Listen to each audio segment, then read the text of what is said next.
Happy Thursday. Welcome into another Microsoft Flight Sim 2024 live stream. Welcome to FedEx Hub in the US, major hub, the biggest, the baddest, the new Fred Smith International Airport in Memphis, Tennessee. We're doing a flight today from Memphis into Atlanta. I think we did this flight recently, or maybe we did it in reverse. But this is next on the docket with APL. And of course, because of my current addiction to the MD-11, we'll be taking out this beautiful MD-11 with the gorgeous, simple, but perfect FedEx Express. Federal Express. You know, so I was thinking as the stream was starting today, you know how like Saturday Night Live always has the same intro? It's Saturday Night Live! I need to come up with something like that. It's Fly Alex! How terrible would that be? I'm sure that's when the subscribers would start to exit the door. Surprisingly, no one has exited yet. For today's stream. After that, membership decline drastically. I hope everyone's doing good. Hopefully your week's been fantastic. Hopefully you've had a nice, safe, and enjoyable week. The weekend is near. It is almost Friday. The thing is, almost Friday doesn't mean almost Friday in terms of weekend for a lot of people, because a lot of people work weekends, you know, Saturday and Sunday. I'm someone who works some Saturdays and sometimes I don't. It's kind of 50-50 throughout the year. So I don't really have a, oh, it's almost Friday, you know, finally Friday kind of feel. Yeah, it's another day for me. But I've worked in my working life. I've worked most weekends, I guess. If I had to put them down to a number, I'd say it's most weekends, over 50% of the weekends in my working establishment life. And so I guess I'm neutral to all that is to all that. You know, weekends are the days I have off. So it might be a Wednesday, it might be a Thursday, or it could be a Saturday. But I've been very fortunate that I don't have to work Sundays. Because at least I know what day I will always get off. No matter what, it is going to be Sunday. Sunday, Sunday, Sunday. All right, let's go ahead and hop into the cockpit here of the MD-11 and see how things go. So I'm doing a test today. Today's, I did hop into a flight yesterday just to see how things worked. I didn't actually do the full flight.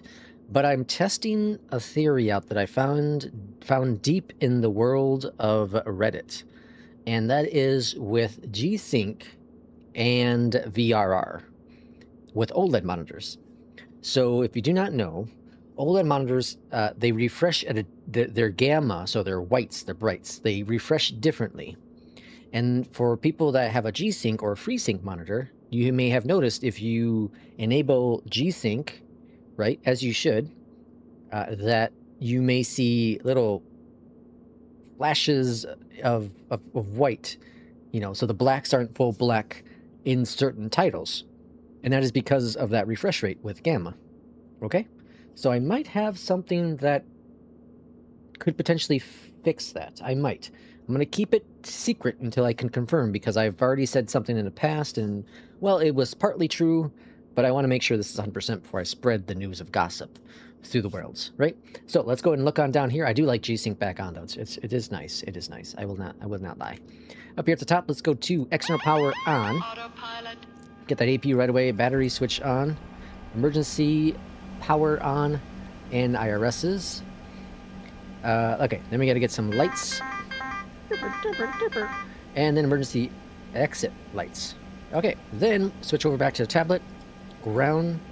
Set payload and fuel, and then send the flight plan to the FMC. Okay, so I did change this guy over to the digital versus the analog, because the ticking noise, it was bothering me. It's just too much. Okay, so go over to your flight plan, initialize that, IRS, perfect. All right, we are FedEx. What are we? FDX 1463. So FDX 63. Okay, cost index today. Let's go ahead and get our briefing panel for that. Fetch it. Cost index is 20. It's very interesting how SimBrief has, or not, that's not, I gotta do cost index over here, you idiot. Cost index over here. It's very interesting what SimBrief does pull for the cost index. It also does help if I actually select a freighter in SimBrief and not the non-freighter version. Okay, let's go ahead and put our block in, plop that in, click this button, see if it works on it right away. So do it again. Good, grand, beautiful, it's in. Okay, then we go over to takeoff and approach, put in this information over here on the left-hand side. We're gonna go and get Beyondatc going first. Beyondatc is saying 918 left and right. Okay, cool. Clearance. Memphis clearance, hello from FedEx 1463. We're ready for IFR clearance to Atlanta. Alright, while we're waiting for that, let me go and get first officer, or not first officer, NewSky going. Jackson Atlanta I Airport. Beaking 7 departure with the Kermy transition, then is filed. Maintain 4,000 feet. Departure frequency 2465. Squawk 5311. Alright, that's cooking with gas. Squawk 5311. I tend to forget this one. I don't know why. Beaking 7 departure with the Kermy transition, then as filed. Alright, 18 left. Or sorry, 18 center. Departure frequency hold on, I want to go back over here. Okay, over to performance. And 18 center. 18 center, good. Get the weather. Get the takeoff. Calculate. Alright, slope is 0.6 at 5. So, 0.6 at 5. Drop that in here. And we gotta get our flaps, which is gonna be 10. That's almost always 10. We need to get temperature and flex. So temperature is 3, flex is 59. So 3C, 59. Bam. Alright. These speeds, I'll calculate it. Good. Memphis, 18 center. 18 center is right there. Beaking 7 via the Kermy transition. Okay, that's down yonder.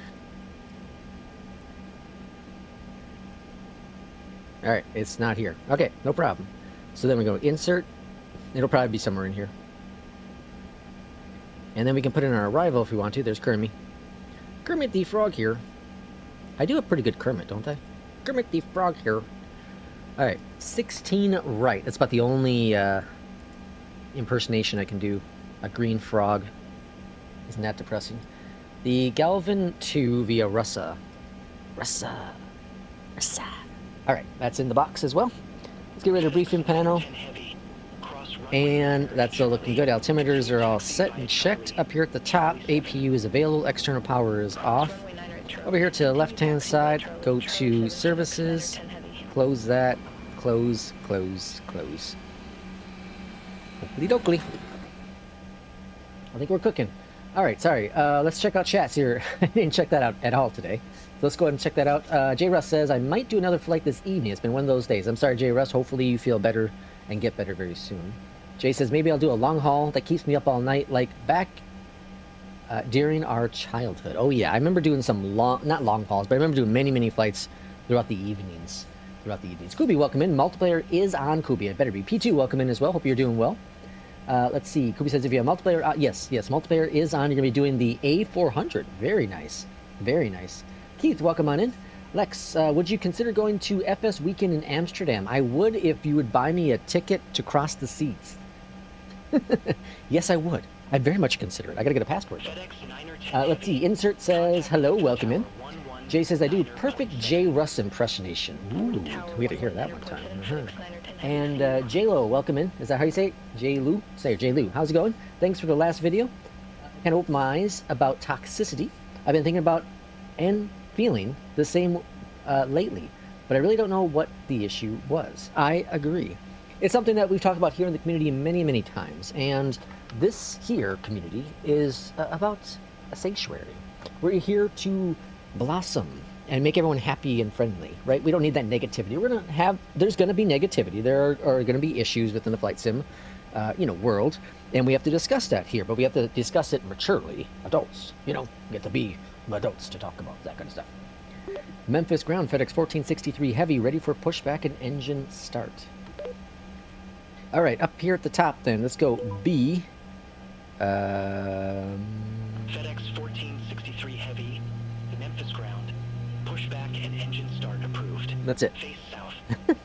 I'm like, I think I'm forgetting something else. Pushback and engine start Oh, approved. not anti-skid, sorry. FedEx Takeoff, 1463 auxiliary pump. heavy. Am I forgetting something else? I feel like I'm forgetting something else. Just B. Oh, APU. Ha! That's what I'm forgetting. Alright, facing the south. Pushback is commencing. Let's get a pushback guy here. I'm going to go ahead and start the engine. I'm going to do manual for the pushback because this pushback guy I have doesn't always like to work the way I want it to. Alright, so 10 on that. Manual pushback. Reverse. Slow down, slow down, slow down. Alright, engine's rotating here. Let's go ahead and put in flight level 350. That's our oh geez. That's our cruising this evening. Bringing a lot of packages to Hotlanta. Fuel. Spoilers are armed. TCAS, let's cast in. TCAS is casting. And what else we got going on? We gotta do stab trim. Stab trim's over here. So we go to this guy here. 5.5. Bringing on it. Bringing on it.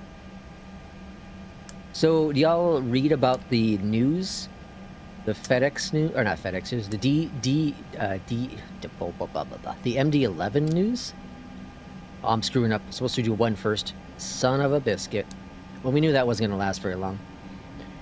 So apparently, they found what they believe what took down the UPS MD-11.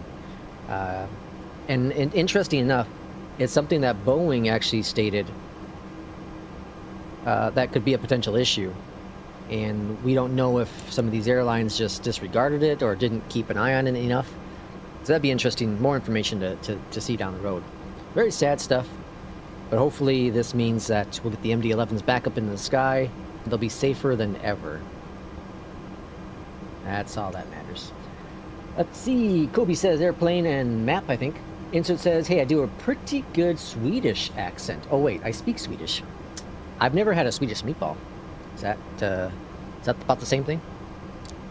It probably isn't. It's probably awful. Let's see. I'm serious. Mach 2022. Oh, March 20. I said it's a Mach. I would love to go to Amsterdam and go to FS Weekend. Absolutely. But that's an expensive flight.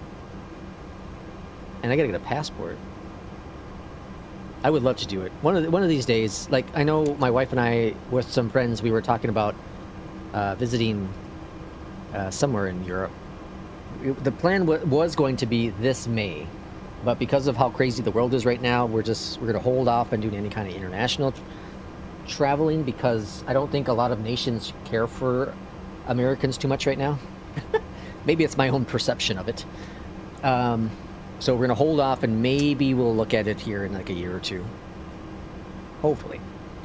Memphis ground, the FedEx 1463 Heavy is ready to taxi to the active 18 center. But I'm definitely going to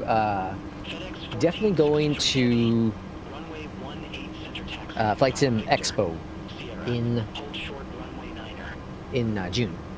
In June. Alright, let's turn off the APU. That's all turned off. Taxi lights on. Alright, we're cooking with gas. Throttle up. P2 says I'm off that week from work too. Maybe I will check the flights. That'd be cool. That'd be cool if we could get a whole bunch of us there, but yeah, like I said. I have to check. I have to check to see what the prices are.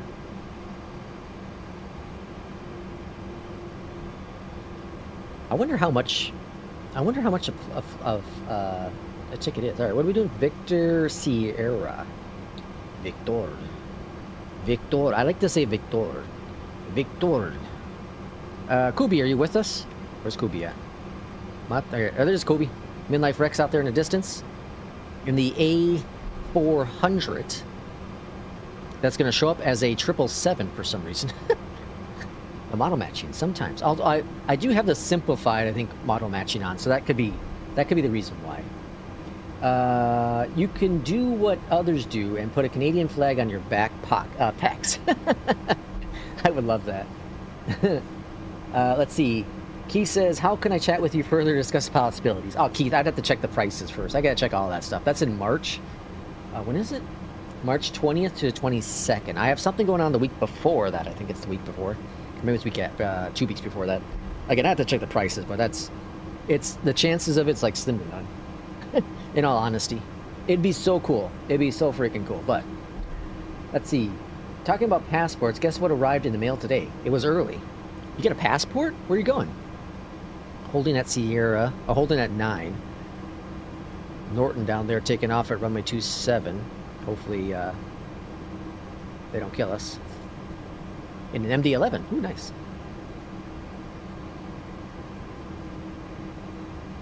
Just trying not to come to complete break, but Beyondatc is taking a sweet time. Yeah, prices will decide if I can make it or not. Yeah, how much? I wonder how much the prices are.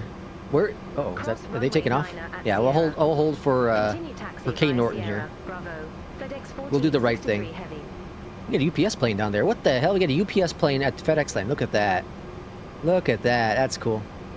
It's out here, folks. Okay, let's go.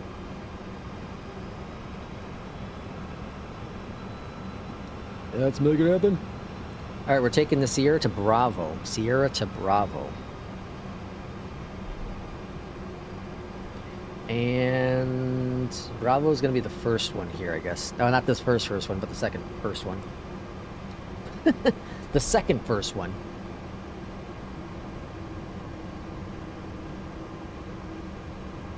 $1,300 round trip. Jesus. Yeah, it's probably gonna be about that price for me too. It'd probably be about that price for me too. I've got the British passport, a U.S. passport, now what does that say? Pass? It's red. A red passport. All right, here's Bravo. Contact Memphis Tower. Roger that. Contacting Memphis Tower next. Landing lights are on. Shizes, folks. The difference between not having G-Sync on and having G-Sync off is pretty crazy.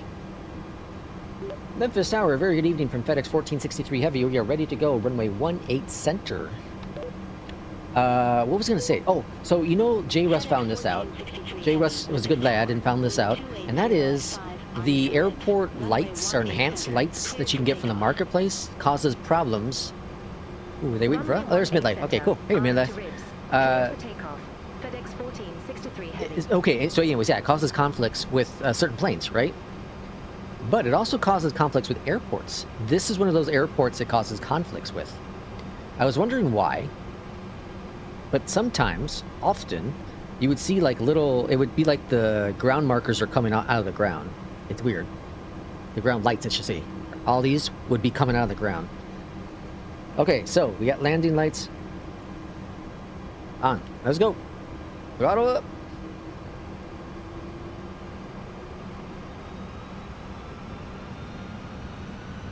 Stabilize, stabilize. Whoa.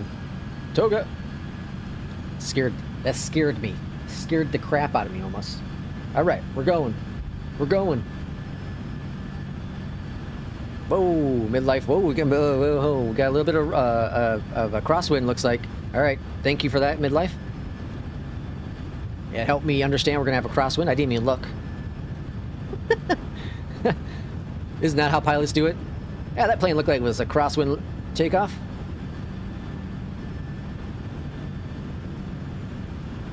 Good takeoff there, midlife. Kubi. Gear up.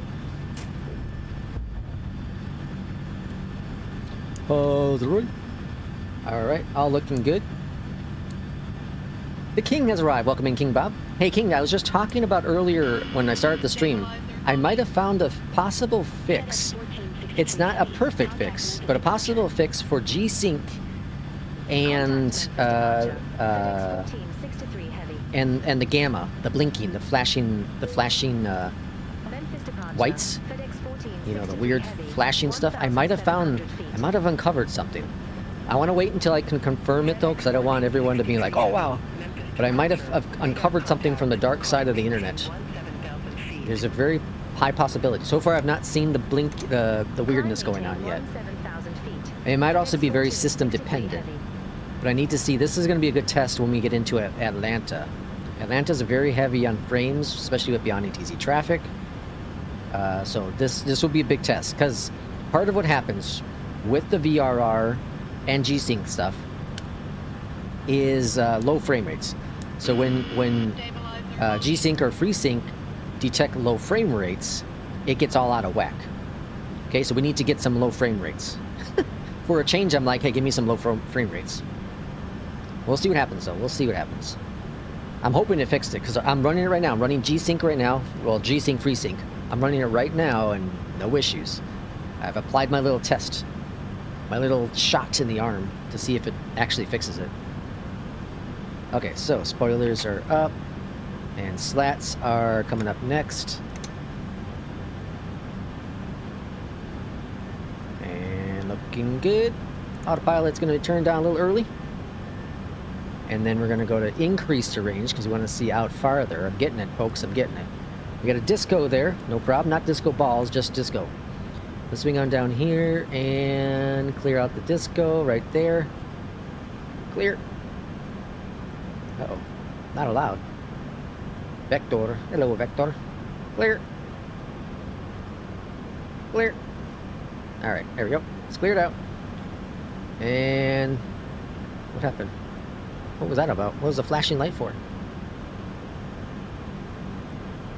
Everything good? Everything's good. We're fine, folks. We're fine. Nav's on. Profile's on. Yep, we're all fine. Okay, okay. Don't worry about it. How come it looks like my arrival's missing? Increase? Oh, there it is. Oh, it didn't clear it out. What the hell? Clear. Alright, there we go. Now we're cooking. That's weird. Alright, coming up on 10,000 feet. We're going to turn off the landing lights momentarily. Oh, we got to go over here too. Turn off that. Alright, that's all good. And landing lights are coming off next. Why is the auxiliary pump? Did I not turn that on? It's important to have on, right? I need brakes. Okay, we're cruising. We're flying out. No ETA currently. What am I missing in the chat? Let's see. How is the MD-11 on frames? I think the frames are pretty good. The frames are pretty good. A Russian passport? Is that what that is? Keith says I have points. Oh, you have points to travel?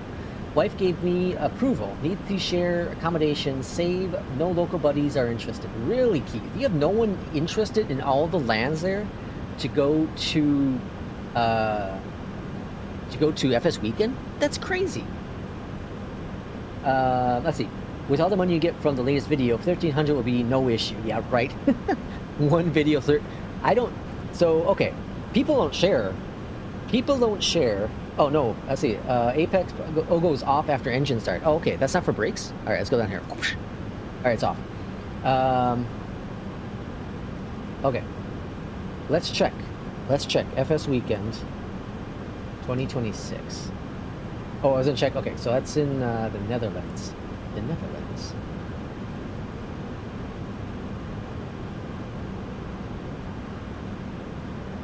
All right. Let's bring it up on screen here. Alright, so we're going to go to, let's just go to Expedia. Expedia.com. Watching the altitude. Lights.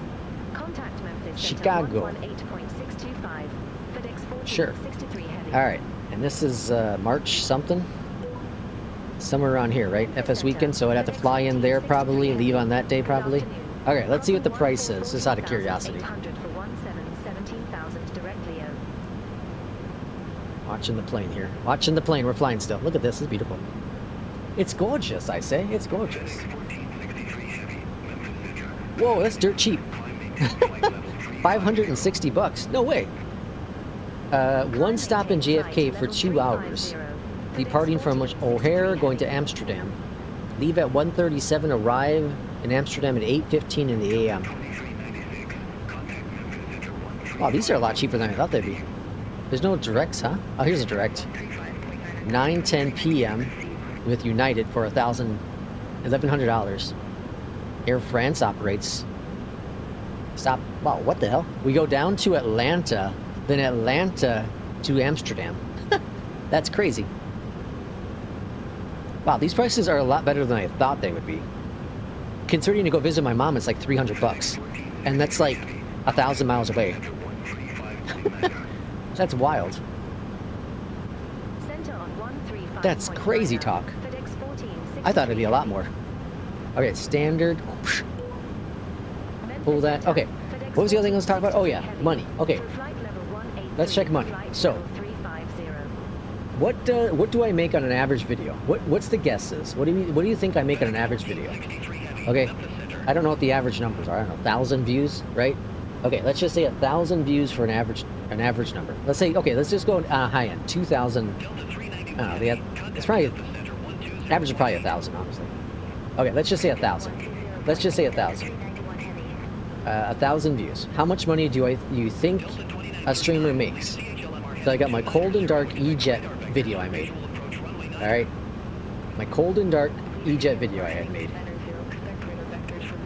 Here's the secrets that streamers don't show you. All right, you want to see how much money I made on that video alone? It's gonna blow your mind.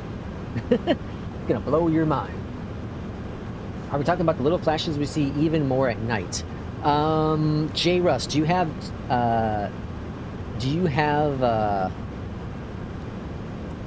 G-Sync monitors or FreeSync monitors? Do you have one of them too? Apparently, I spelt that wrong. For those that are lesser, a Swedish passport, not a USSR R1P2. Okay. Oh yeah, I have that issue. Let me check. I always thought Midlife Rex was Miss the Apex. Oh. King Bob says, do tell. The Lexsters solved my issue today with AP shutting off on the MD-11. It was setting on the Moza. Ooh, interesting. It was me that fixed it. Random's just got all the props on that one. I have the enhanced airport graphics. Is that on? No, not that one. It's the light one. It's the light. Enhanced lights or airport lights or something. All right, here we go. 1,101 views on this cold and dark video. Okay, ready? I made $2.68. $2.68 off that one video. There is no money. Okay, so you can take the average there, right? So what's the average? All right, let's do some mathematication here. Let's do some mathematication, right? This is what we like to do on stream, right? This is important.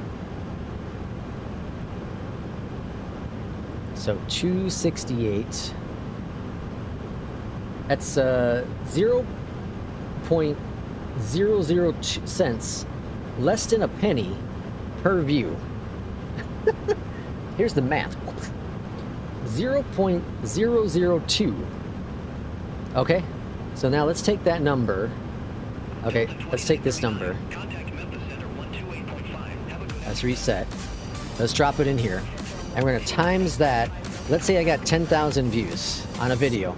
That's 20 bucks. 20 bucks, right? The money people make from streaming isn't from video like this. It isn't from any of this stuff. I'll show you another one. Let me show you another one. This will be fun to show you. P2, thank you for the 5 Canadian money. Much appreciated, P2. The money is from that right there. From people from the community. That's how content creators make their money. Okay, so let me go find, I'm gonna find another video real quick because I want to find a short. This is even more hilarious, I think. Okay, here's a short. This short had 19,000 views. All right, a YouTube short, 19,000 views. Ready? YouTube short, 19,000 views. I made $2.45. $2.45 on 19,000 views from a YouTube short. All right, what's the math on that one? Let's find out, shall we? So calculations. $2.45, oops, divided by 19,000. Oh, I did that wrong. 19,000 divided by 245. What's the math? Why am I doing math wrong here?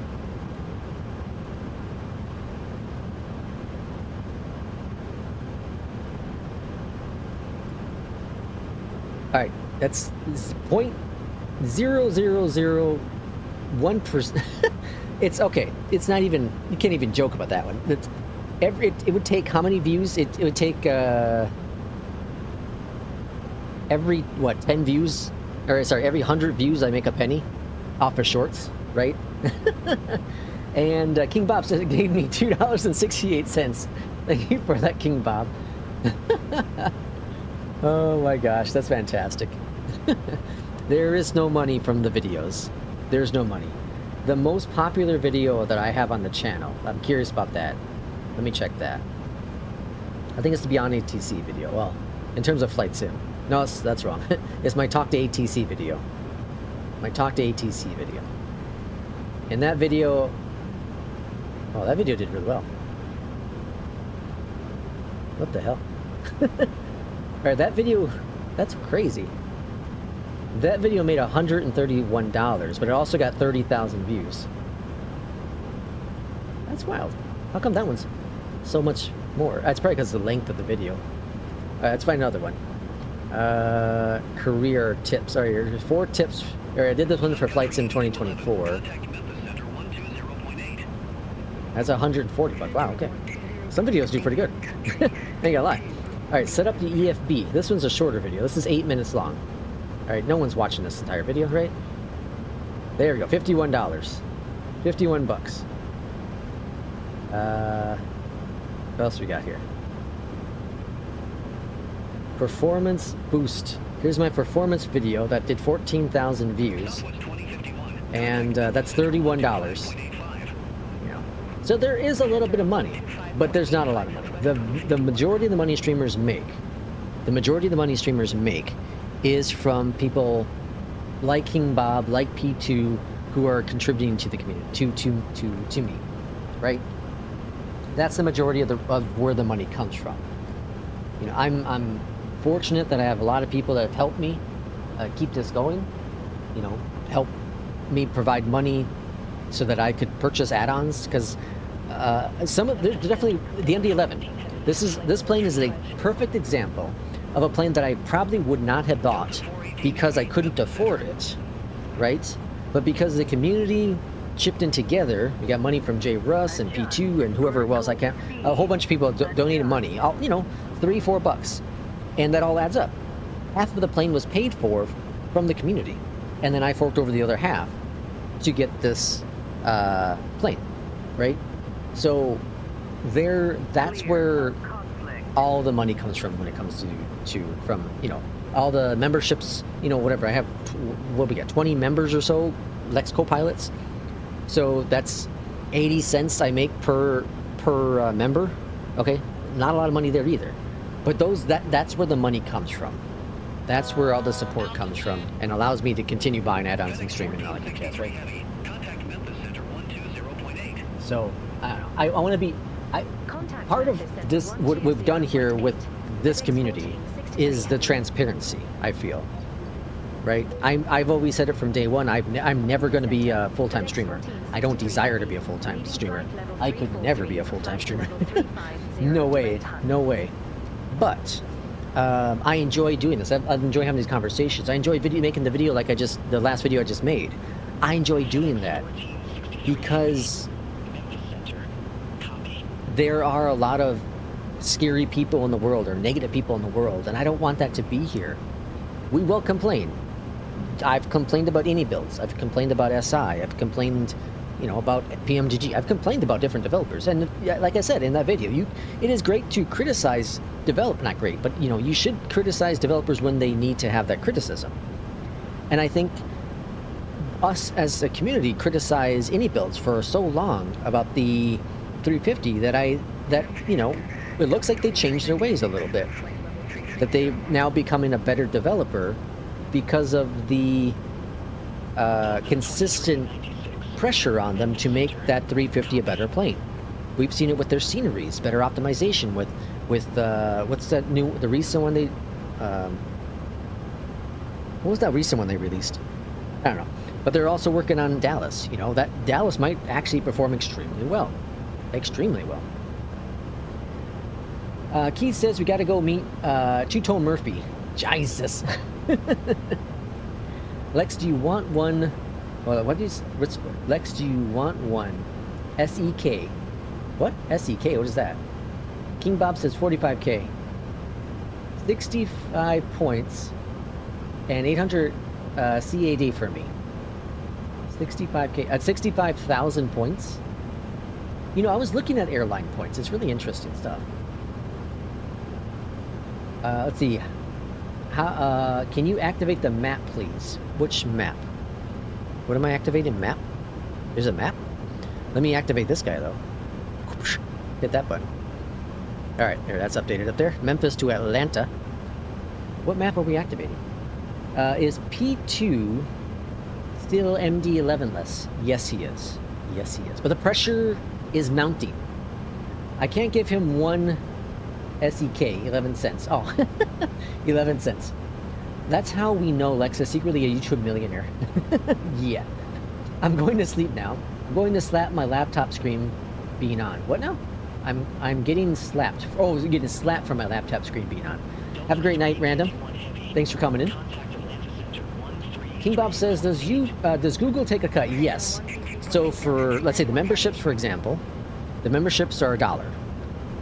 YouTube takes 20 cents of that, or 20%, right? So I get the 80% out of it. But yeah, YouTube takes a cut out of that kind of stuff. Any kind of money donated here on the channel, through the channel, so like supers, memberships, those are all YouTube takes the cut from. Anything direct, you know, PayPal, whatever, there's no cut. That's all straight up, you know, money. But yes, Google does take a cut. MD-82FLYIN. Ah, man. I almost pulled the trigger on the 727 Super, and I almost pulled the trigger on the MD-82 as well. They're both very complicated planes. I would probably end up getting the 727 Super first, because that would be only $28 or something like that. That's one I'm definitely considering. Down the road. Probably not anytime soon, because I'm having a blast with the MD-11. And by the time I'm probably done with the MD-11 interest, the 340 will probably be out, and I might, see, the 340 is going to be one of those planes where I don't want to buy because I don't feel I'm going to fly it enough. But at the same time, I want to fly it. It's going to be a quandary. It's going to be a very interesting thing to decide on buying. I don't think I'm going to fly it a lot, so I might end up watching y'all, you know, photos and get your input on stuff like that before I can even consider doing it. So you probably won't see it here on stream day one, you know, unless, you know, people are like, buy it. Let's see. SEK, North Korean dollar. Is that what SEK is? AnyBuilds released the 340 VIP today. Ooh, AnyBuilds released the 340 VIP.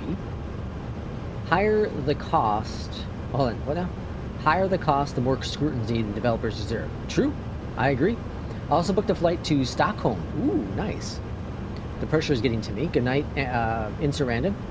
But Jay, like an elder brother, saved me from making a bad decision.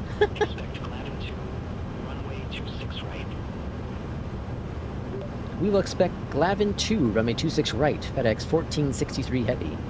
There's an MD-3? Look at that. An MD-3, someone's flying an MD-3 down there. That's cool. Or sorry, DC-3. MD-3. DC-3. Very cool. Where's top of descent? That's right up here. Let's prepare for that. Altitude. I'm gonna put in 6,000 feet. That sounds about right. Come on. There we go. Let's see. Don't do it, P2. Hold strong. Just ignore the amazing MD-11. Don't give into the best release of the year. I concur. King Bob says, newsflash, the MD-11 releasing for Stardew. That's fantastic. I love, see, I know you love the 727, but the MD-80 over the 727 Super, really? Mixed signals there. I don't think I am a cargo guy. Yeah, I don't think you are a cargo guy either, but you can do the passenger versions. MD-11 has passenger versions, just saying. Just saying, there's always a possibility, P2. It's always a possibility. Where's, Midlife at? There you go. There's Scooby, right back there. That's so gorgeous. Man. Tell you what a time to be around in the sim. Stick, welcome in. So, when is PMDG 6 and 700 releasing for 2024? That's a dang good question. I would be surprised if we're not going to see it for a little bit. I would not be surprised. And the reason why I say that is because, you know, we already had one patch for the 800. I think we're going to get another patch for the 800 before we even see the 6, 7, and 9 come out. That's what I'm getting, or guessing. Lord, give me enough strength to not fall into temptations. P2. Okay, let's be real, P2. Let's be real. All right, I'm gonna be real. I'm gonna take off. I'm gonna take off the creator cap. I'm gonna take off the bowwing cap I wear. P2.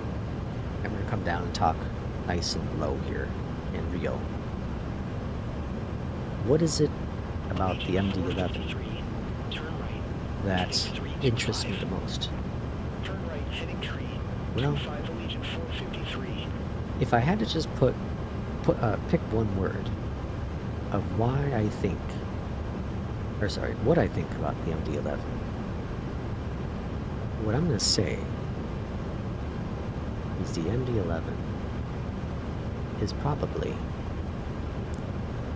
some might challenge this one, some might argue on this one, some might throw a fit. What I'm saying right here, live on stream, is that the MD-11 could be the very best aircraft in the sim. The very best aircraft, I say. The very best. Oh no, it's Dr. Phil. I'm bawling here. So we watched the first 2 episodes of Stranger Things Season 5 yesterday, right? Is that the last one? Season 5. And, you know, it's pretty decent. I had fun watching it, right? Watched the first 3 episodes yesterday. And, you know, it's cool because, like, there was the girl, I don't remember her name, but she's like what do you call them? The jockeys, you know, people that talk on the radio, right? She's one of those guys. And, people. And I was like, man, I wonder if I could do that in real life. Probably couldn't. You gotta talk between music, you know? They don't pick up the music either, right? They don't pick up the music.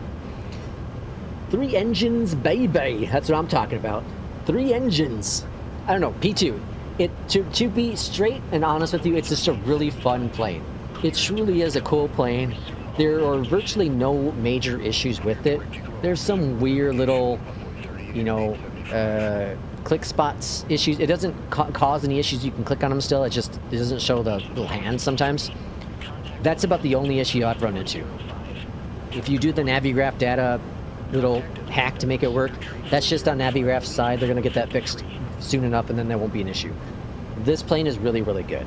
There are some very minor issues, but it doesn't stop you from flying it. It's a really, really fun plane. It handles extremely well in the sky.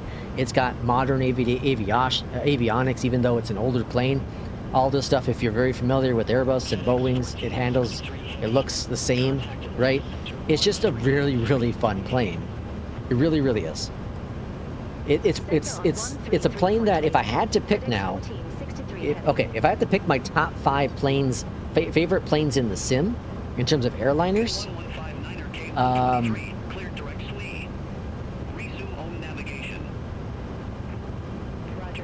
gonna go iFly, FENIX, the PMG 737, the 777, and the MD-11. That is my list right there. That is my top 5. MD-11 is number 5, but it's only number 5 because, boy, I could almost argue moving up the MD-11 up to number 4 and taking over the PMDG. Is that the right order? Forgot my order already. iFly, FENIX, PMG, NG. 777 is number 4. Yeah. I can almost move up the MD-11 up to number 4. But the reason why I'm not is because one word. Boris. Because of Boris. The Boris sound pack in 777 literally changed that plane for me. Not from being unflyable by any means, because it's a good plane, obviously. The sound pack doesn't make the plane fly better. It just makes the experience better. And that sound pack, literally, it went from being in the hangar, not touching it, to wanting to fly it all the time because that sound pack is epic. The same thing's gonna happen to the NG when the sound pack comes out for that too, though. The official sound pack, I should say. Even better than the FENIX. No. The FENIX is a really good plane. The FENIX is damn near a perfect plane, right? If I was an Airbus guy, FENIX is number 1. But because I'm not an Airbus guy, FENIX is number 2 for me. Developers, FENIX is number 1 for me. But planes themselves, that's my ranking. iFly, you know, the FENIX 19, of course, for me, a 319. The NG, the 777, and then the MD-11. And then after that is going to be probably the CRJ, sorry, the EJET, the CRJ, those kind of interchange, depending on the mood of the plane. And then, what else do I have out there? I guess the 350. Is that the last plane? Am I missing a plane? I feel like I'm missing a plane. I can't remember now. I think I'm missing a plane. I have one word for the MD-11. Iconic. I have one word for the MD-11. It is iconic. That's how Jade Russ was doing it. I don't know. The MD-11 looks awesome. Flies well. Has 3 engines. Perfect statement. It runs well. TFDI really improved it. Agreed. How much runway does it need? Like a foot or two. A foot or two. That's not much. It's not that big of a plane. It's a pretty small plane, considerably, you know. I think I heard the speech about the EJET just saying, whoa, King Bob. King Bob is just throwing down the gauntlet here. Listen, the EJET's a fun plane. And if it wasn't for this damn MD-11, I'd be flying the EJET right now, probably. I'd be flying the EJET right now, because I have a blast flying that plane. But I have not... go back and watch some of my streams, but I can't... I was very clear that I can't fully recommend the EJET, because it's really targeted toward a certain group of pilots right now, especially with the building being an experimental build, especially with it being in there. But that said, if you really like the EJET, the plane itself in real life, I think it's a no-brainer to buy it. I think V1, when it comes out, is going to be absolutely incredible. But right now, there are still just a few too many technical issues to be like, yeah, you should buy it. But if you like Airbuses and you like the automation, it's a very good plane for that. The MD-11, on the other hand, though, this plane, in 2020, I don't know if I would have recommended it, because I've flown the 2020 version in 2024. It was cool, but I flew it 3 times and it was in the hangar, right? I've flown this plane so much recently, since the launch on Monday. It's a freaking cool plane, dude. It's a freaking cool plane. No doubt about it. Exactly, King Bob. Oh, look, P2 says exactly, Bob, and I wasted 50 bucks on that. Didn't even download it. I still say P2. If you go up and fly with it, I think you'll like it. I really do think you'll like it. Okay, I'm gonna reason. I'm gonna reason here. Once NavGaf fixes the nav data issue, I'll consider buying the MD-11. Yeah, but see, it's not really an issue. It's not even an issue. I don't think it's enough to stop anyone from buying it. There's virtually, you don't have to do anything. You drop a folder, boom. You drop a file, sorry, on another file, and that's it. There's nothing you gotta fix, right? It's a weird issue. It's a weird issue. I get it. And for people who want to just jump on the plane and fly it, like, yeah, I understand that. Look at all the MD-11s here. MD-11 here. MD-11 here. I see 2. That's a sign. P2. I see 2 MD-11s. That's a sign. MD-11. MD-11. If one of these ones said P, that'd be an ultimate sign. I don't see a P. There's a Piper. P. There's a Piper in there. A Piper 2. A P2. That's a sign. That's a sign, I'm saying. It's a big old sign right there. Right in the front of your eyeballs. Huge. You can't ignore it. Yeah, but the 777 also is fun. Okay, as fun to fly as the MD-11. No, I think the MD-11 is more fun to fly, personally. For me, it's the iFly, MD-11, FENIX, and PMG. Really? You put the MD-11 above the FENIX? Interesting. Interesting. I can understand it, though. I can totally understand it. Jay says, no, not better than the FENIX, just different. But very, very good. Definitely a top 5 aircraft for me. Likely a top 3 is what Jay Russ says. Wow, top 3. Okay, Jay, what's your top 3? I'm curious now. Obviously, FENIX is number 1. What do you have the other 2 then? So you got MD-11, and then what's the third one in there? All right, definitely going to consider buying once Navigraph issue is fixed. FENIX 3XX is 1. Oh, okay, the 320Xs. Yeah, I got you. Okay, so FENIX number 1, PMG 737-700. Or sorry, PMG 73 and the 777 is 1A. Everything else isn't as good, but that's not a knock. Love flying the iFly and the MD-11. That's a reasonable approach, King Bob. Very, very reasonable. I can obviously go with that. Stick says the EJET is inherently kind of boring. Kind of like the 220 as well. Well, yeah, I can see that. The EJET it's a modern plane. It flies itself for the most part, right? That's why I say it's very select. It's a very select audience. I think is really going to enjoy the EJET. It's not like this plane. This plane is there again. There's a lot of automation to this aircraft as well, but it's got just enough old school kind of feel to it, where it's like, this is pretty awesome. All right, now we're getting some of that frame rate hit, and I'm not seeing a single flickering.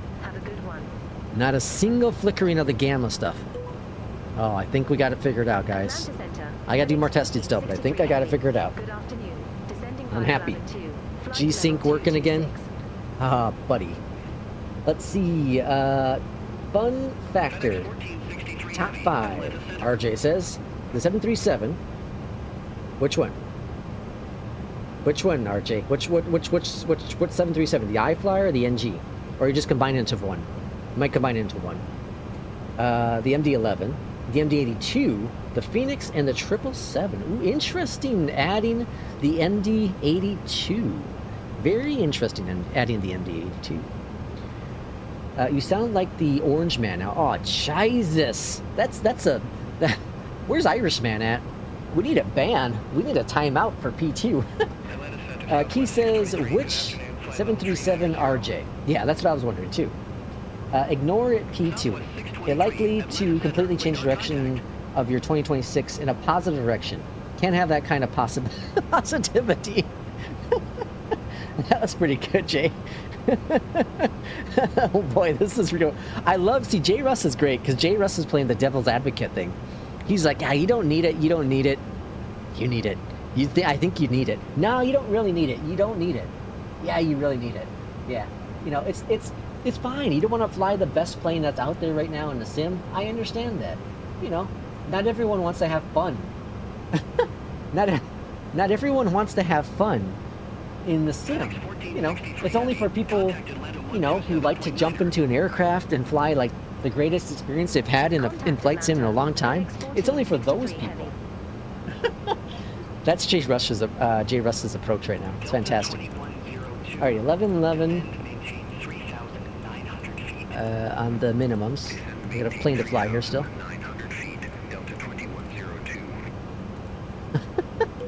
Poor P2. You know, I was gonna name today's P2. I was gonna name today's stream P2's MD-11 Thursday flying, but I was worried that the algorithm would be really goofy, so I didn't do it. I was going to though. Let's see. I want to learn the Mad Dog, but that is a different beast. I think I would love it once I got it down. Yeah, so King Bob, I've flown the the 82 in 2020 a handful of times, and it's a fun plane. But yeah, there's a lot to learn. That's my issue. There's so much to learn with it, and I don't right now in my mind and what I want to just do with flight sim. I don't have the time to really. I don't have the desire and time to really just dedicate myself to a new plane. Because something like that, you need to fly consistently. to remember. You know, consistent to remember. And I wouldn't fly it enough because I'm having so much fun with the MD-11. But, you know, who knows? Maybe there's going to be a big break in between, you know, the next plane that I'm obsessed with and the MD-11 that I might jump into it. Never know. Tell us the secret with G-Sync. Will not hold you accountable. G-Sync issue. Sometimes GPU drivers can yank up the G-Sync flicker. Yeah, but this is the gamma stuff. This is more a FreeSync / G-Sync issue. But you know, we talked about it on the stream a few days back or whatever it was. I can't remember now. But it's the flickering. You might see some white flicker, brightness flickering. It's not white, but like brightness kind of flickering, pulsing. It's normally in night situations, and I'm telling you right now, I'm not seeing it. I'm not seeing it, man. It looks like I don't have G-Sync on, but it's on. It's interesting. Do I share what I found? Do I share the knowledge?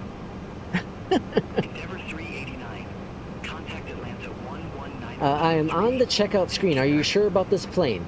Oh boy. Oh boy. We're gonna leave this all into Jay Russ's court. Jay Russ will make that decision for P2. This way, if he doesn't like it, it's not on us. This is all on Jay Russ. I fly the MD-11 with the flight stick, Boeing-style throttles, a flap handle, and an Airbus speed brake. Odd? Hell yeah, but it works. Hey, that's awesome. Whatever works, right? All right, we gotta get some lights on here. Whatever works, man. I fly a freaking FENIX with a yoke. I fly a FENIX with my Boeing handles. Whatever works. I was using my Rosefire Airbus panel for Boeing planes. Whatever works. Whatever works. That's all that matters. What throttle brand are you using? 2 or 3 engines? Captain, I am armchair captain. I am using the Moza MTQ. And that only has 2 throttle handles. So I'm using the right quadrant. I'm using for both engine 2 and 3. Both 2 and 3. 6 oh yes, I have it on the LG C2. I turned off FreeSync, and it was getting annoying. Yep. I understand why you turned it off. That's why I turned it off too. But I might have uncovered something. Might have uncovered it. Jay says bad association spoils useful habits. Let's see. Yes, share. Yes, I trust Jay more. Wow. Oh, he said I'm buying it. Woo, P2 bought it. All right, P2 bought it because Jay Russ, not because of us. Because of Jay Russ. Keep that in mind, everyone. He bought it because of Jay Russ. 240. Alright, well that works. 240. Leave Kiwi heading 240. Expect radar vectors for visual approach. Alright, making our turn on over. FedEx 1463. I think you're gonna really like P2. I hope you do. I really do. It's a fun plane. It really is a fun plane. Alright, spoilers are armed. What's our V speeds here? Whoop, not that one. 156. 158. Alright, 158. Alright, we're gonna go into vertical speed here. 275. Roger. And then down to 7,100. Heading 275. Descend maintain 7,100. FedEx 1463. Alright, making our turn on over. And how far are we from the airport? 24 nautical miles. Okay, gotcha. Absolutely, I'm absolutely sure about these aircraft, but whether it's for you is up to you. I like that. P2 says check Discord. This plane has solid VNAV. Yeah, it's pretty good. Chicken's on the fence of buying it. You get the freighter version. Yeah, I think I only have the freighter version. Now that you say that. Or was the fire? Yeah, I think I only have the freighter version. I think I only have the freighter version. Alright, I'm going to do the full turn over here, even though it said the other way. Check Discord. Alright, let's check Discord. P2 says check Discord. Woo, look at that. Installing the TFDI design MD-11. Nice. P2. Hopefully you enjoy it. I really, really do. It's a fun plane. My wife said she was ashamed of how quickly you caved P2. That's what J. Russ said. That's fantastic. My wife said out. Oh, man. That's not a peer pressure. I think you'll like it, though. I think you will.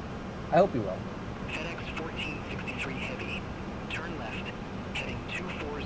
240. Turn left, heading 240. Maintain 4,500.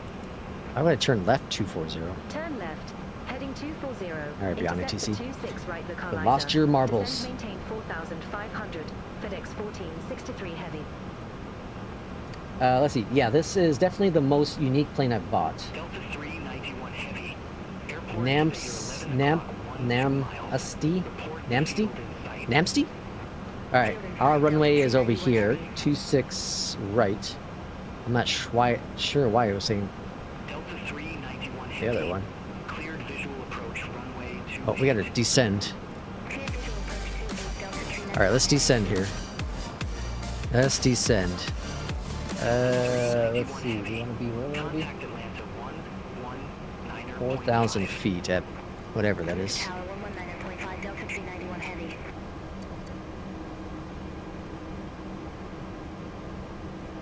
Alright, there we go. King Bob with the 10. Thank you, King Bob, for that. Share the G-Sync OLED flickering, or I'll get boozed up and pester the wife for, well, you know. I'll share when we get on the ground here. Bob. Thank you for the 10, Bob. Bob's flickering either way. Jesus. Air Chair Captain, Armster, I keep saying air. Armchair Captain says, now you said it's fun plane, but does it come close to the 777? I think so. I think so. We're awfully high here, folks. We gotta slow down.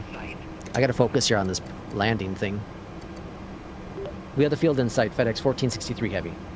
Alright, we gotta get serious. It's time to get serious, guys. We gotta put on that pilot hat for a little bit. We're gonna land the plane.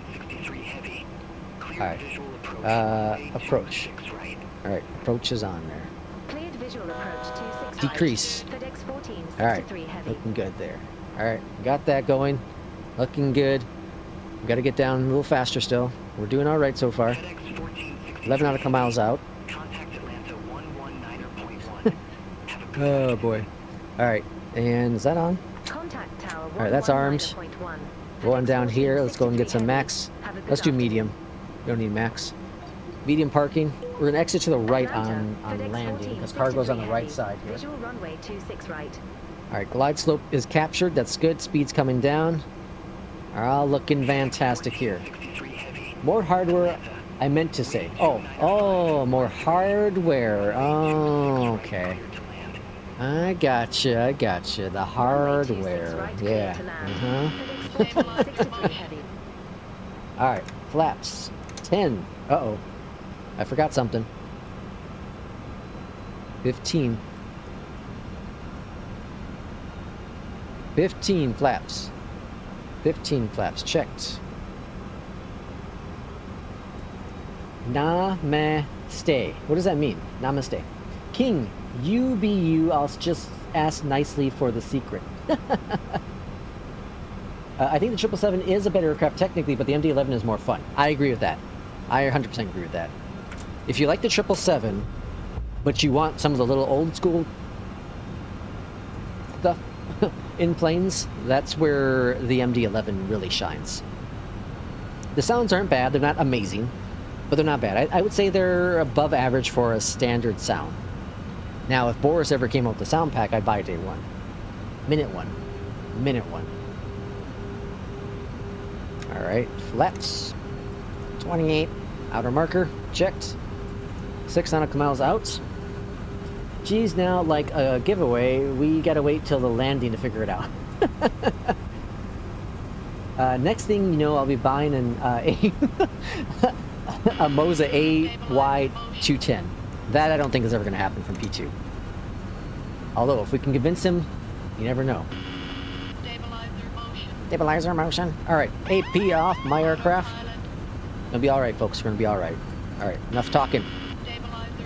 So on the last stream, your Sim CFI gave me he shared a profile for the AY210, and so I did a flight with it, and it does work pretty decently, but there's less resistance with it compared to the iFly, the Tony iFly that I use on pretty much every aircraft, and so I prefer that one. I can do my own tweaks to make it a little bit more, but he's a real world pilot, so he probably not probably, he knows how to real handles feel compared to an idiot streamer like I am. Alright, let's focus on the sound. Focus now, guys. Focus. Alright, gotta come in a little bit higher than we normally do with the MD-11. You gotta learn that one, P2, as well. Don't come in low. It sits up much higher. It's tough to get it down. I'm very inconsistent on landing with this plane still. 500 call. Checked. Checked. 400. 300. Alright, looking good, looking good. 200. 200, checked. 200. Got a bit of a crosswind here. 200. Come on, get her down, buddy. Get her down. Get her down. Get her down. 100. A little high. 50. 40. 30. Alright, right around here. 20. Pull up. 10. Let it settle. Let it settle. Settle, settle. There it is. That close to center line. 240 on the landing rate. I'll take it. I'll take it. Reversers are out. 240. A little heavier than I want, but that might get me a 10. That might get me my 10 I want on NewSky. Slow down, Betsy. Slow down. Slow your roll. Welcome to Hotlanta, everyone. FedEx 14, Where it's dark. heavy. Exit right at Alpha 4. Exit right. Exit right at Alpha 4. Alright, spoilers are disarmed. Checked. Up top, landing lights are off. Checked. Also, P2, it's going to be... you're going to find out this your way, obviously, but this plane, ground taxiing is very strange as well. It's a big plane, hard to turn. FedEx 1463 heavy. Contact ground 121. Sometimes you're like this. You stop. A lot of toe brake. Don't be too aggressive on the rudders. See you. Take big, wide turns here. Oh, what's going on there? Someone just flying over me. Alright, we'll backtrack over here. Cargo is down yonder. Okay. That was a good landing. I'll take it. Let's see, I can't wait to fly this in VR. Ooh. The MD-11 or just flight sim? Stabilizer motion. Good landing. Thank you for that. What else I missed in chat? Let's see. What was it? How do you say it again? Dial a flap. That's fun to say, yeah. It means hello. Oh, it means hello. Well, hello to you as well. It means hello and goodbye. Oh, interesting. Okay. J-Russ says, ouch. Streamlabs got one. Streamlabs got one. Let's see. Lex needs to fix Streamlabs. There's a setting to add exceptions. For what? What did I miss? What happened? That was awesome. What was awesome? Delta 2879 Betsy, not heavy. Betsy. Atlanta. Betty, not Betsy. Who's Betty? I know a Betsy. Jay says, I don't care. I like living on the edge. Knowing that when AI takes over, I will already be eliminated on the elimination list. Bitching Betty. I love, I have experience maneuvering big objects, no problem. Is that what she said?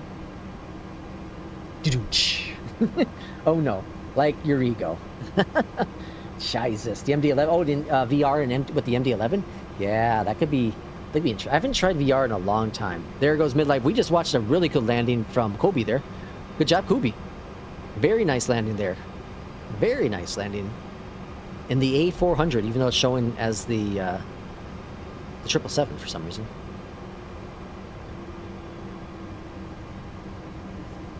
Very good flight. Okay, we got another flight in us today, I think, folks. I got another flight in me tonight. I've been only doing one flight from the last few streams, so we got another flight in me today. So I'll show you my little trick. I gotta remember what the trick is first, though. I'll show you the little trick. First, I gotta research the little trick to make sure I'm giving you the right trick. I'm here for the Lex deep thoughts and his G-Sync secret settings. It's like, you remember in Space Jam? What was that stuff called? The secret sauce? What'd they call it? They were drinking, they thought they were drinking like the miracle stuff and it was just water. Secret, Michael's secret stuff or something like that. It's great. It's a great show. Great show. Alright, landing lights, or sorry, taxi lights are turned off. That's a very good flight. Very fun flight. All because the MD-11. Flare. P2 says, to be honest, I needed an exciting plane to get me back into sim. Bored with fighting with the FENIX for flare. Me to my wife. Hey, baby, check out my stabilizer motion. Jesus. I gotta use that tonight. Hey, baby. Hey, baby. Alright, parking brake is set over here to the left-hand side. Oh, whoa, whoa, whoa, whoa, not that. GPU chocks up here at the top. External power is on. Down below here. That all turned off. P2, I know a guy that did a pretty decent startup video for the MD-11. Some Let's or something, I don't know. He's a weirdo. He's a weirdo. Alright, next flight is Providence to Harrisburg. Ooh, that'd be fun. Providence to Harrisburg.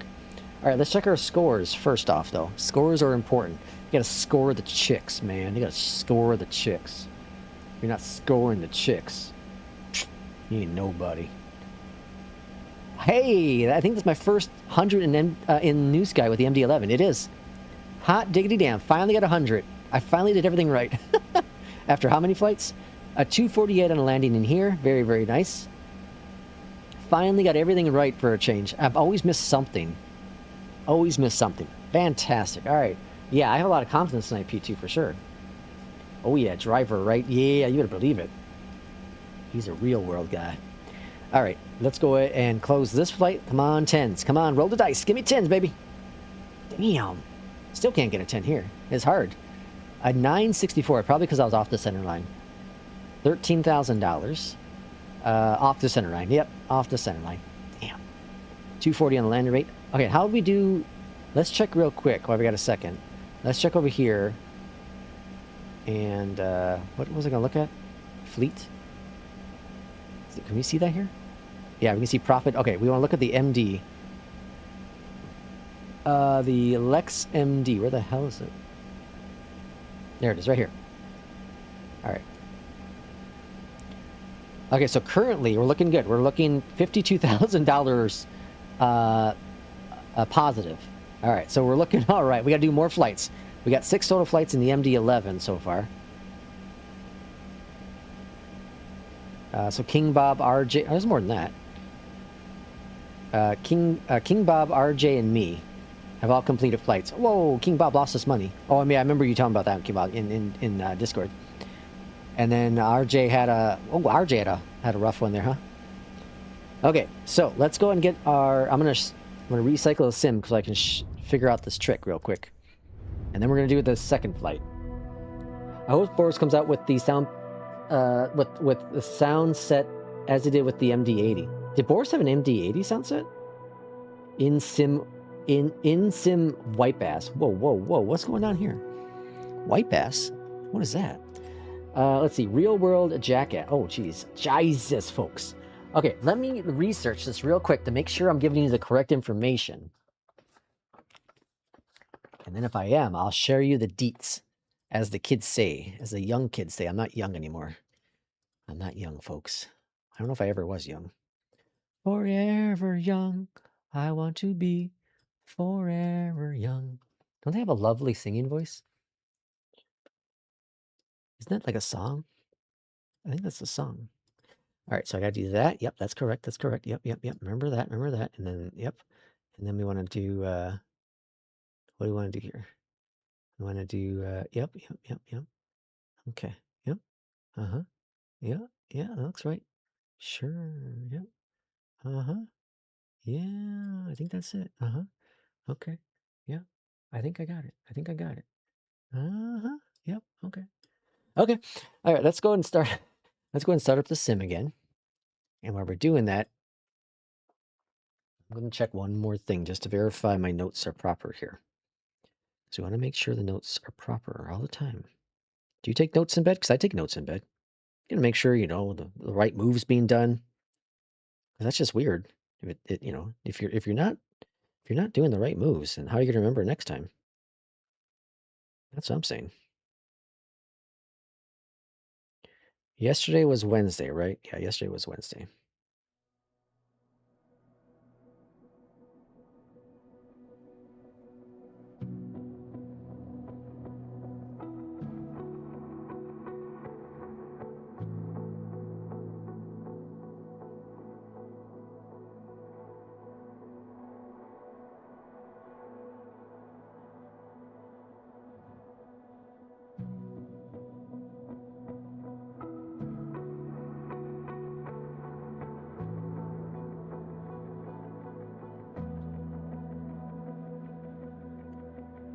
The problem is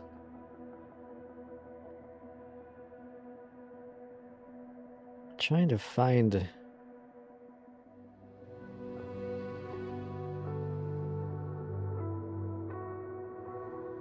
my actual source. I should have saved this. I was stupid. I didn't save it. All right, we're going to figure this out, folks. We're going to figure it out. Give me a second. We're waiting for the sim load anyways. I got some time. We got some time. All there is time. All right, not that one, not that one. Proper settings. Is this one here? I think it's this one here. Yep. Yep, gotcha. Okay. All right, so then...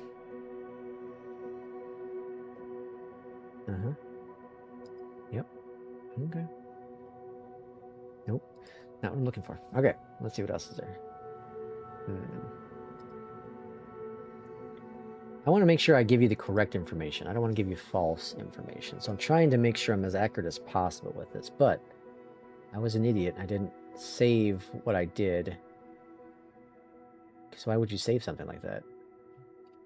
Son of a biscuit. Biscuits and gravy, folks. Biscuits and gravy. All right, let me check yesterday.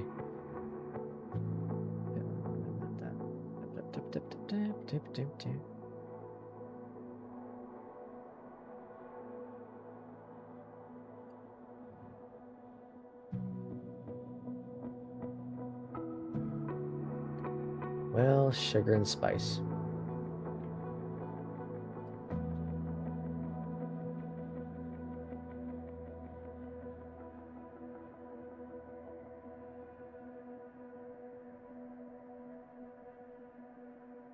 All right, I think I'll just give you what I have.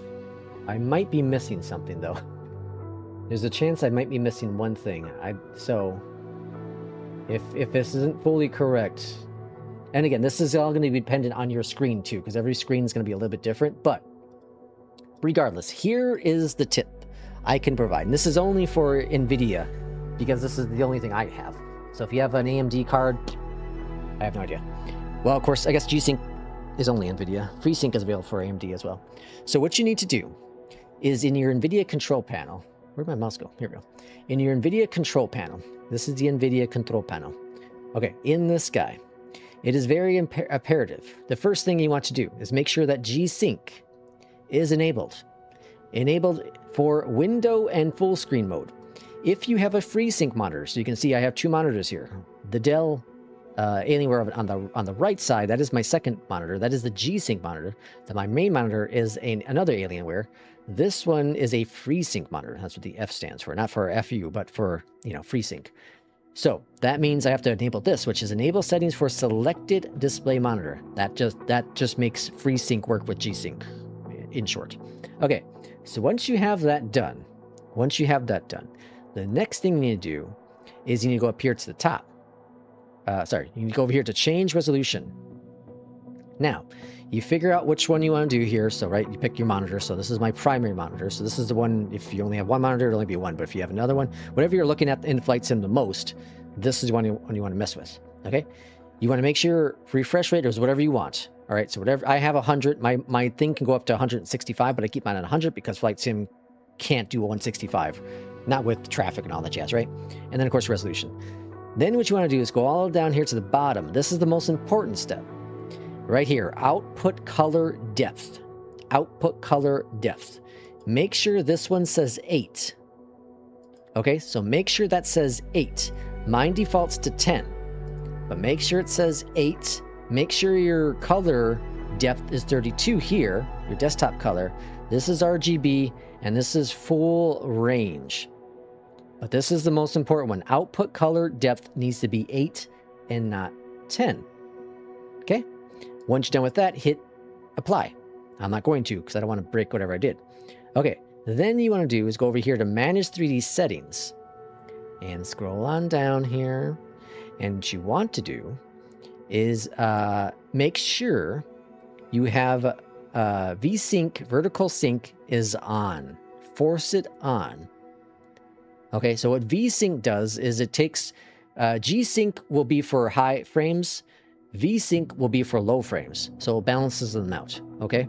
And now these are things you don't have to do. These are just on by default, I think it was. But those are things that I would do. You can do this negative LOD as well. This is something, but this is all default for the most part, I believe. But the other, so the 8 thing in the change resolution, make sure G-Sync's on, and then make sure vertical sync is on as well. And if I forget something, I'll put it in Discord because I think I'm forgetting something. But this is how I got it to work. Again, every monitor is going to be different though. So keep that in mind if you do any of this stuff. Every monitor, so this may not work. So just remember what steps you did so you can revert back if it doesn't. I'm also going to bring up my display, and here's my monitor because I want to just check really quick if I have HDR on. I'm pretty sure I do. HDR is on. Yep, auto HDR is on. All right, just wanted to verify. Oh, hold on. Yeah, HDR is on. Okay, cool. That's it. Everything else, do what you do. Do what you do. All right, let's go and get our second flight going. Let me go and get a FSU IPC going. Hopefully that helps for those who are curious. Let's see. Maybe when the MD-11 gets unsuspended, boards can get worked. Oh, that'd be cool. That'd be very cool. Stabilizer immersion. That's why I haven't flown NewSky in the MD-11. I don't need Irish scolding me. Armchair says, oh, you were right. Boris didn't, but I can't remember who did. I didn't know there anyone did. Drumroll Keith says, hello again. Welcome in, Storm Dakota. I haven't watched any streams for a few weeks. Welcome in. System restore first. Nothing to worry about. I'm flying into tropical cyclone. Really? Jesus. System restore point first. Oh no, he forgot. Devastated. Uh-oh, what happened? Who is this guy, and what? And why does he have so many views? Who has so many views? What are we talking about? Okay, let's go to flight. Okay, and I'll show you here. So here we're going to change this to the MD-11 because you know what? The MD-11 is the worst plane ever. P2, you got screwed. We're all making money off of you buying the MD-11, so ha ha ha, sucks to suck. Joke's on me, because it's really good fun. A good plane. Okay, doing Providence on this flight. Ooh, Providence. I'm excited. This will be fun. I don't get to fly out of Providence very often. So SimBrief is doing his thing. And we make sure we change it to the freighter version of the MD-11 and not just the other version of the MD-11. All right, cool. And then we're going to KPVD. KPVD. And up to 36 in altitude. 163 for the cost index. What the hell? It's crazy. All right. And then 23s are departure runway, which is fantastic because cargo parks right on over here somewhere, I thought. Are they parked over here? Yeah, cargo parks right over here. I think. All right. We're going to go there. Start the flight. Keith says, sweet, 2 changes, 10 to 8 and force on. Thanks, bud. You aren't liable. Appreciate you. Well, hopefully it works for you. I do hope it works. I know, again, I didn't want to share it yet because I wasn't fully convinced that it's 100% for everyone. And none of this stuff's ever 100%. But for me, I've not seen a single gamma flicker at all in today. And I only did one little test yesterday. But with Beyond ATC, with the traffic and all this stuff, like, and having G-Sync on is so cool again. It just helps smooth things out just that little tiny bit. Just that little tiny bit. You know what I mean? Okay. Beyond ATC. Fire up.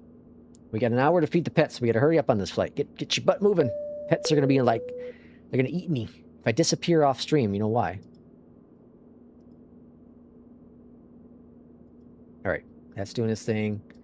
SimBrief's doing his thing. Let's book our flight with NewSky. Oh. That effect didn't work very well. All right. So we are FedEx 1254 departing from Providence. And we're going to Harrisburg. Harrisburg is always an interesting airport because sometimes it's just weird vectors. Oh, we're not going to make money on this one. Not a lot of money, but we're going to track it anyways. Irishman's not Irishman's not here to yell at us yet. So we're just going to do it anyways. Oh, boy. Okay. Dispatch. Up here. Oh, up here at the top. Available. And then that button. That button. Lights. Can't see anything. Alright, that's all cooking. Let's get the rest of our lights going here. What else did I miss? Armament. It's armed. Alright, then. Uh-oh, I forgot something else up here, didn't I? IRS is kind of important. Alright. Down here, waiting for that to pop up. Lex is in quite a good mood since he told us he is getting action tonight. I did not say that. Where'd you get that from? I said I was going to tell her about my motion, my stabilizer in motion. Yeah. That's terrible. I'm glad she don't watch the stream because there wouldn't be any action for decades. She'd hold it against me because I'd hold it against myself. All right, let's go over here to briefing panel. And 360 on the cruising. Cost index is 163. All right, that's good. Next page. Oh, hold on. Let's go over here. Send that. Send that. I don't think I sent either one of those. All right, then we're going to do this. Then we're going to do that. Then we're going to do this. And that one. Okay, that's all good. Then we're going to go over here and put in our takeoff jazz. Back over here to the side, though, first we go to performance. And let's go ahead and request IFR clear. Oh, it's Boston Center. What the hell? Providence, please. Providence. Providence clearance. Hello from FedEx 1254 Heavy. We are ready for IFR clearance to Harrisburg.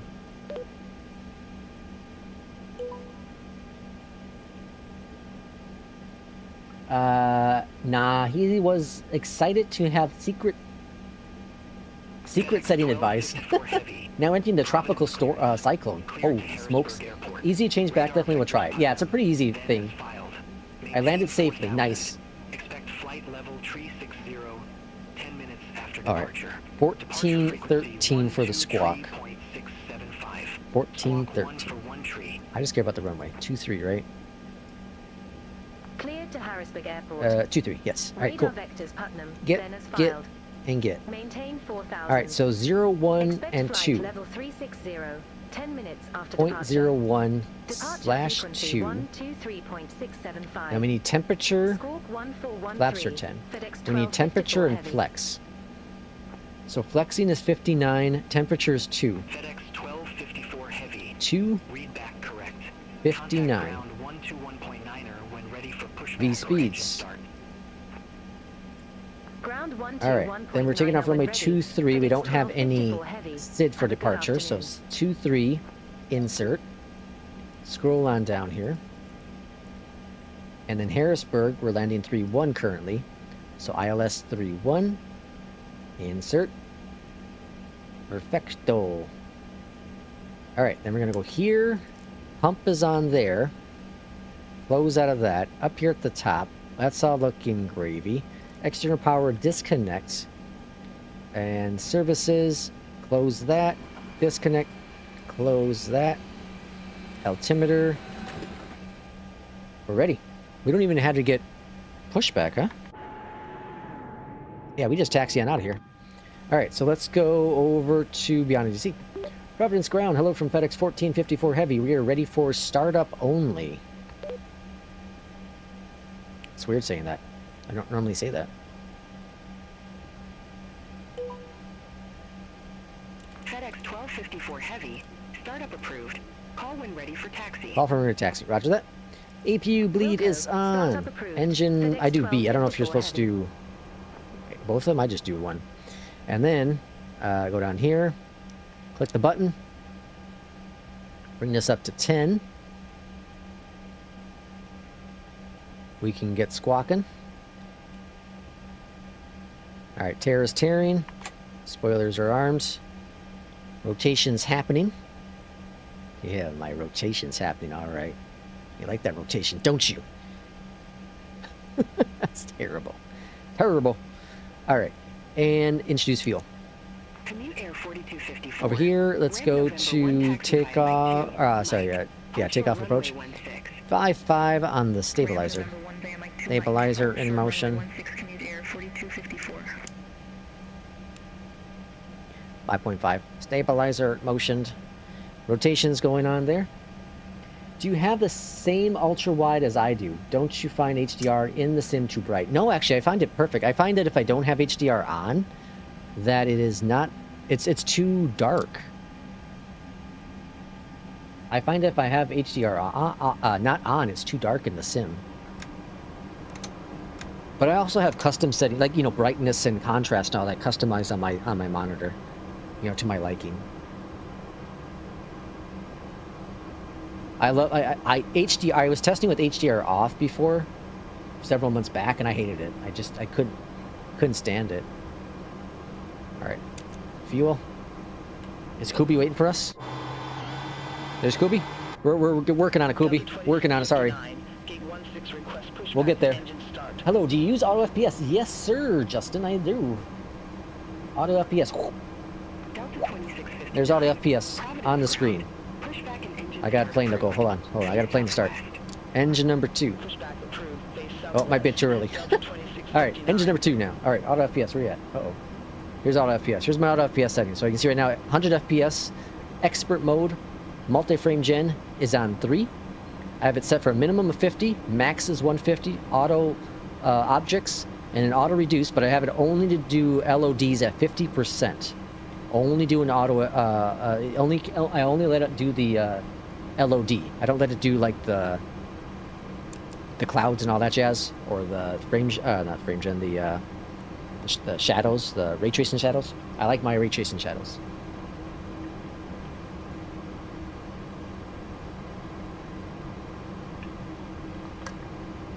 All right, engine number 2 or 3 is firing up. Providence ground, FedEx 1254 Heavy raises a taxi to the active. Heard a click. APU bleed off. That's off. Taxi lights on. Very welcome, Justin. All right, we're next. 36 on the other. Yeah, 36. Alright, come the Kubi. Taxi via Alpha. We'll taxi to runway 23 via Alpha. FedEx 1254 Heavy. Gently. FedEx 1254 Heavy. Contact Providence Tower 120. I'm not even at the runway yet. You just told me to. Whoa. Got some stuff there. Hold on. Actually, I'm pretty close to the runway, that's why.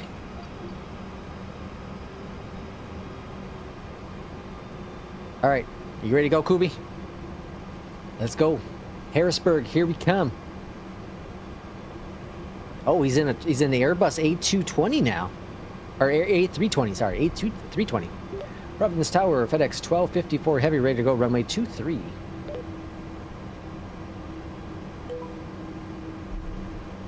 FedEx 1254 Heavy, Providence Tower, wind 240 at Niner. Fly heading 220, runway 23. Heading 220, clear for takeoff. Fly heading 220. I should have gone the other way. Runway 23. 220. Takeoff. FedEx 1254 Heavy. All right, watch Kobe here. Kobe's gonna let us know if we have a crosswind. This is how the real world pilots do. They watch the plane in front of them. I learned this from an expert. His name may not be Lex. Yeah, that's a crosswind. All right, throttle's coming up.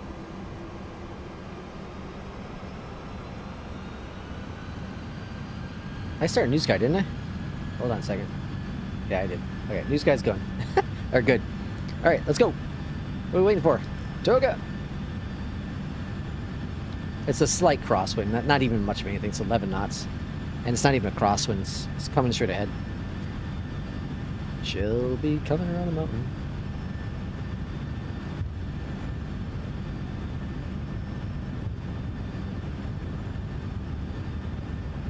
I wish there were ground callouts. That's where I really do miss like takeoff. V1, rotate. And the first officer currently does not have an MD-11 profile. So I'll probably wait to reinstall first officer until one, either I no longer have interest in the MD-11 or not. I'm not obsessed with it like I am now. Or two, if first officer gets a profile. Contact Providence departure. FedEx 1254 heavy. All right, FMS speed, heading mode, and performance. Or profile, sorry. FedEx Profile. 1254 heavy. 1,300. Let's go on down here real quick. Off here. Providence departure. Radar contact. Climb maintain flight level 180. 180. Laps up one notch. Climb maintain flight level 180. FedEx 1254 heavy. Fantastic. Fantastic. We should get vectors here to the right. 1254 heavy. Turn right. Heading 325. 325, roger that. 325. Turn right. Heading 325. FedEx 1254 heavy. Roger.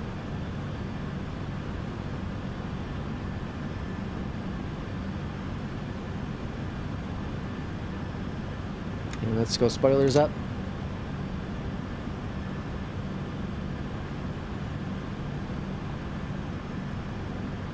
I'm not really trusting the profile here.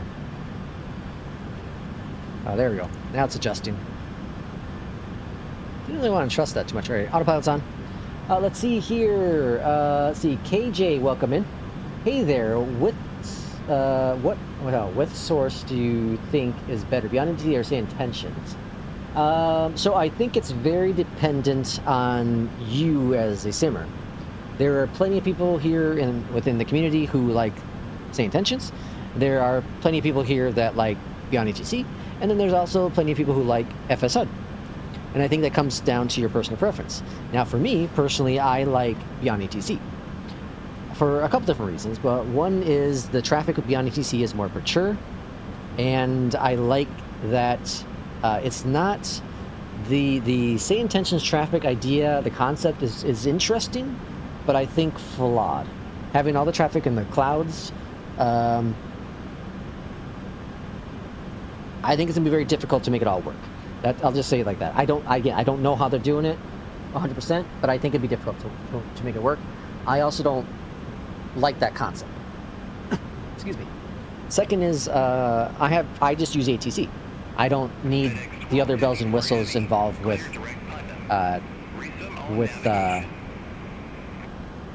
what's going on there? Roger. This ain't good. Direct Putnam, then Did I forget to? navigation FedEx 1254 heavy. Thanks. Uh-oh. You're very welcome. Have a great flight. It doesn't have any of my information here.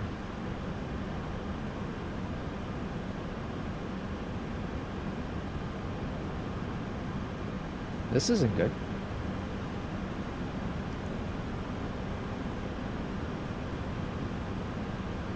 What happened? What did I screw up on? It doesn't have any of my alt.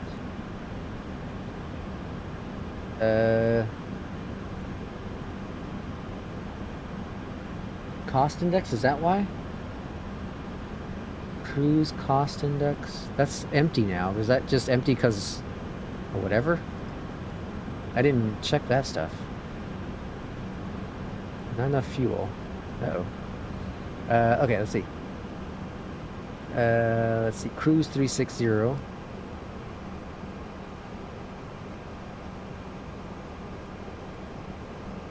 Alright, now we're cooking. We got it back in there. I'm sure, I guess cost index cleared out? How do you check fuel? Fuel's right here. 39.7. We're picking up speed. Oh, sugar, I forgot to turn off my lights. Alright, there goes my 100% score. Hold Alt right now. Stabilizer motion. Is there a restriction?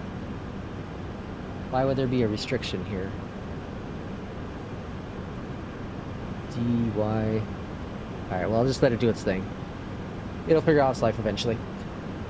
Okay, okay, so anyways, with the stuff, so yeah, I think it's all very dependent on what you're looking to have done, right?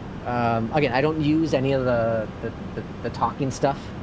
I don't use the cabin crew. I don't need the mentor. I don't need all the other crap. I just use ATC. I just use ATC.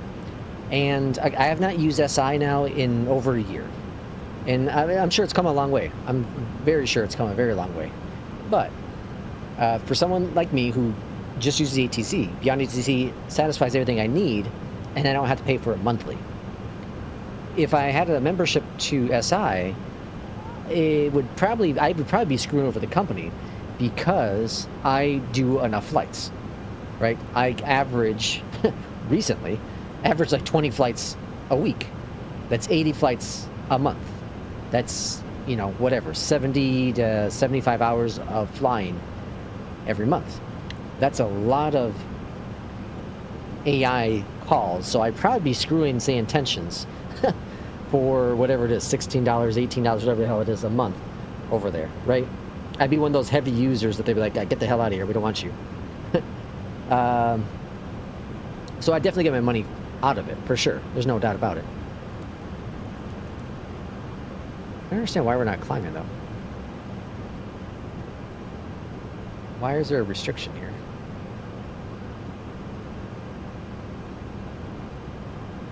I'm just going to put in 360. Will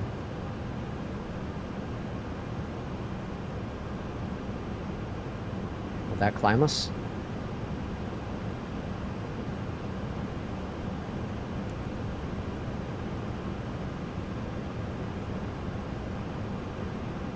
Climb the damn plane, please. From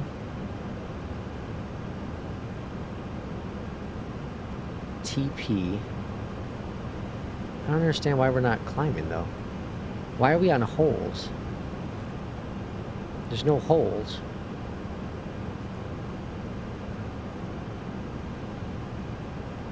What if I change this?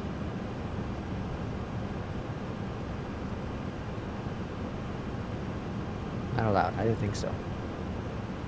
We're direct. We should be climbing at this point. I'm not quite sure why we're not climbing, though. Alright, we're climbing now. Hold on to your butts. Okay, so, in short, if you want the cabin crew, if you want the mentor, if you want all that jazz, and a monthly subscription isn't bad for you, then give it a shot. Why not? There's a free 24-hour trial. Try it. If you like it, subscribe. If you don't, you don't. I always say, I will always preach this to the day that these two products don't have competition with each other. And that is, everyone should try Say Intentions. There's a free 24-hour, period. Try it. Why not? It's free. You have nothing to lose. You really absolutely have nothing to lose. Zero charge. On the other side, everyone should buy Beyondatc because it is a cheap purchase at $30. It's, 3 pizzas. Get away from it. Just buy Beyondatc. It's really, really worth it. And let's say you buy Beyondatc, you try SI, you're like, I don't like either one of them. I got too many issues. Well, then you can jump on over to FSHUD because it's only $38. And it's the same thing as Beyondatc, but is a little bit more refined. It's been around a little bit longer in terms of vectors and stuff like that. I think they're very similar, but I think FSHUD is slightly better, though, with vectors. But you do also have voices that are a little bit different with FSHUD. They're not as nice and realistic sounding as they are with Beyondatc or SI. So that's what I say with that kind of stuff. How do you range out of the map? Oh, right here.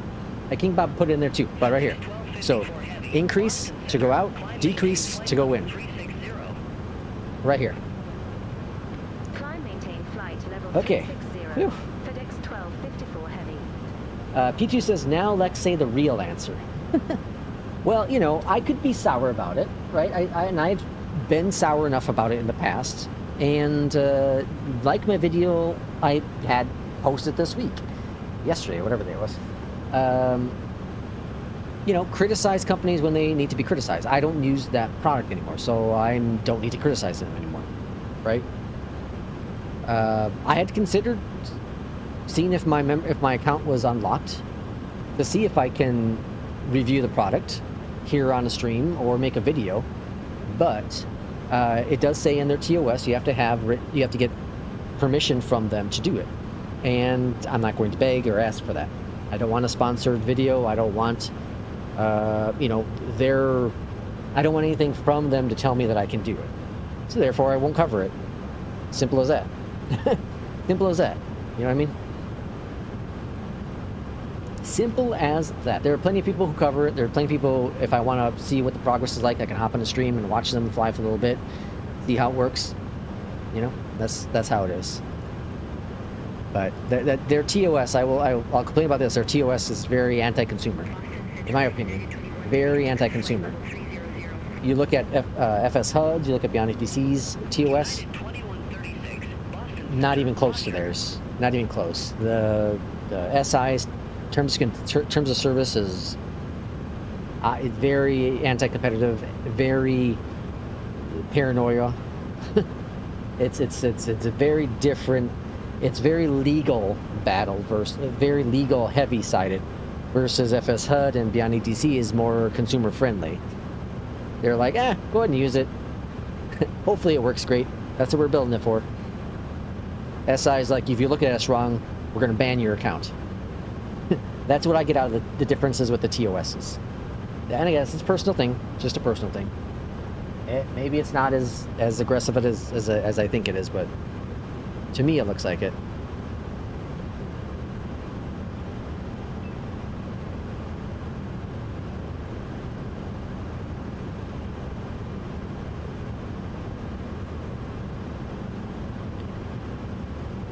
All right. Oof, I'm tired now. What is their TOS? Curious. Well, I think we covered it on a stream before, but we can go through it real quick here. We can go through it just really quick. We got some time. So here is their terms of service. All right, these are the rules. That says accounts that violate these rules will be banned and no funds will be provided. Okay, so the first thing is commercial use restriction. This is pretty standard stuff. Exclusively for personal, non-commercial use, even though they have a commercial business as well. This one apparently is not for commercial. So it's not limited to resale, distribution, flight schools, etc. This stuff is all standard. This is the one I'm not a fan of. This one right here. It says prohibited use of competing entities and affiliates. Okay? This service is not available to any company, entity, or individual who is employed by, represents, contracts for, volunteers for, or otherwise provides assistance to any business, organization, or community engaged in provisions of air traffic control services for flight simulation. This includes, but not limited to, employees, contractors, representatives, consultants, advisors. All of this stuff right here makes perfect sense. This is gray area. Moderators, gray area. Okay, gray area. But I'll let them throw it in there. But then we got volunteers, regardless of compensation. Any such entity or individual is expressively prohibited from registering for, accessing, or using service in any capacity.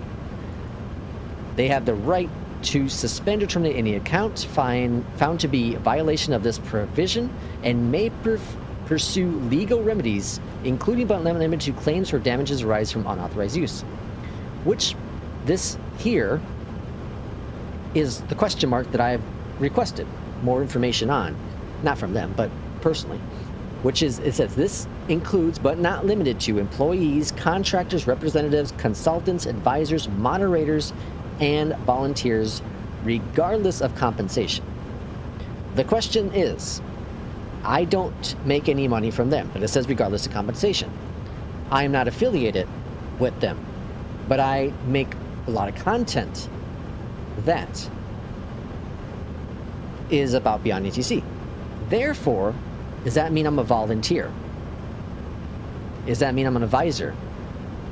Does that mean I consult with them? Consults, I post stuff in their Discord about bugs and stuff. That can technically be consulting, right? I could technically be a representative of Beyondatc because I use it often enough here on the stream and talk about it highly, right? This line right here can mean they can suspend my account or suspend or terminate my account. Okay. Prohibited from sharing accounts makes sense. Refund policy makes sense. Membership canceling makes sense.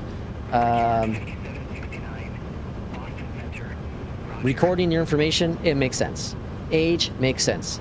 Conduct makes sense. Cooperation with authorities makes sense. Changes to usage makes sense. Services makes sense. User's account all makes sense. Misuse AI makes sense, right? Prohibited use, this one makes sense. The data usage is a little questionable on. It says the company respects your privacy and will not share your personal data with third parties except when necessary to provide your service. We reserve the right to use anonymized data derived from your use of service to improve the product. So they're using your stuff, you know, whatever. They're telling you they are. This is the other one I don't like either. FSHUD, Beyondatc, nor I don't think any aircraft developer has this in there. So this is copyright and broadcast restrictions. All content included but not limited to voice communications, images, text, and any other materials provided through the service is exclusive property of SI.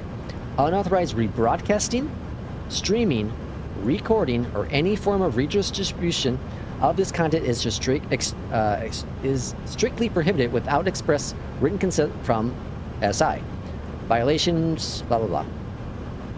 Which means you cannot broadcast, stream, record anything that is SI without their written consent.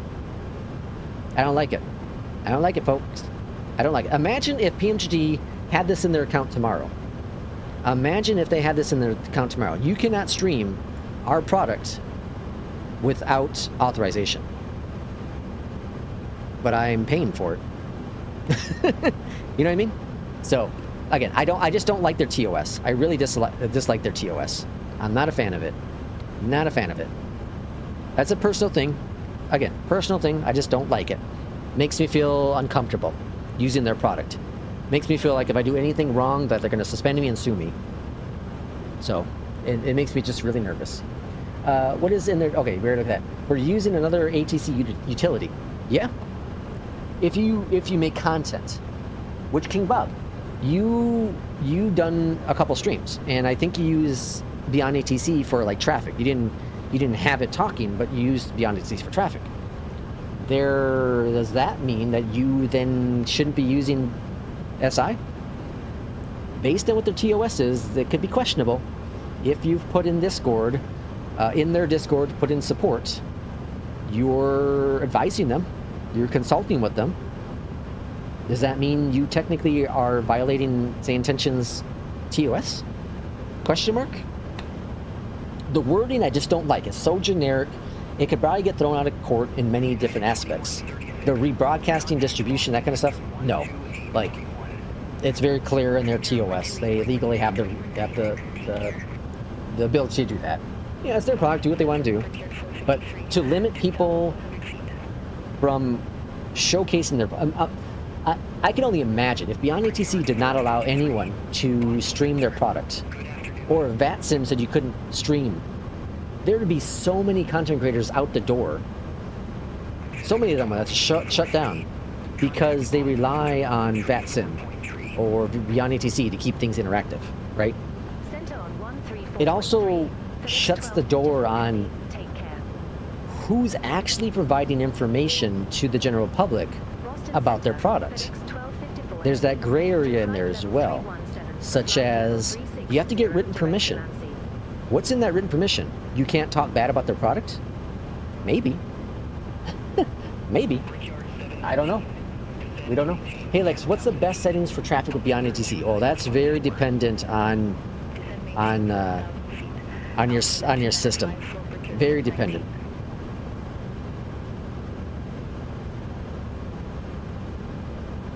FedEx 1254 Heavy, Boston Center. Copy. JetBlue 495. Very dependent on your system. I'm using all 5s right now. But I actually might jump it up a little bit. It's really cool, like going into, it's really interesting going, just sitting like in a busy city, airport like Chicago, and crank it up to 10 and just see the amount of planes. It's so cool. And then see your FPS just tank. It is really cool to see though. Okay, we're supposed to be on the ground here at 7:07. We've got about 37 minutes on this flight. Brickyard 719. Contact LaGuardia, approach 122.9. Where do you know we're not getting a 10? Contact Because LaGuardia, approach Dinkus me forgot to turn off the lights. I'm not sure how much the grace period is, but I think it's like 11,000 for APL at least. But King Bob's correct. Yeah, start with 5. Start with the default. I messed with 5, so what I think all mine's at 5 again. Let me just see. Yeah, all of mine's 5. I've messed with en route. I brought that up to 7 a couple times. I like it. But I think 5 is the happy medium. And I say that because there are times where, like when I'm not streaming, like after, I'm not sure if I'll do another flight tonight. I probably won't do another flight. Well, no, it's gonna be only 7, so I might do one more flight. When I'm not streaming, I'm typically watching something in the background. Most recently, I'm watching Seinfeld.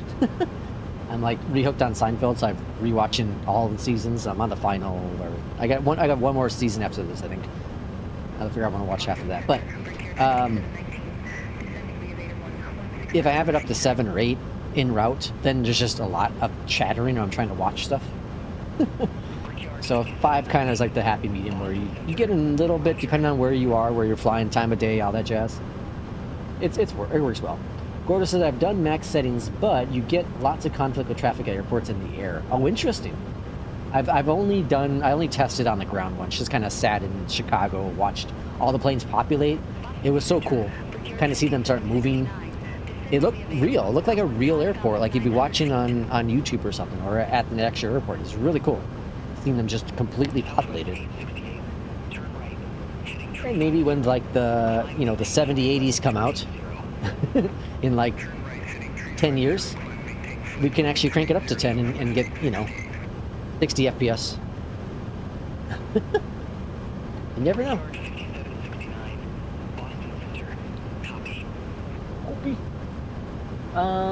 Tomorrow, I don't know if I'll stream or not. Probably will. I probably will. Kind of just depends. If I do, it'd be only one flight, but I probably will fly again tomorrow night. Saturday, probably a no-go. But definitely on Sunday again, we'll go back to on the Sunday. And the next week will probably be very similar to this week. Except... Yeah, well, I gotta see about next week still, but this next week will probably be very similar to this week, where I'll try to get at least a flight in a day, most days. Wednesday,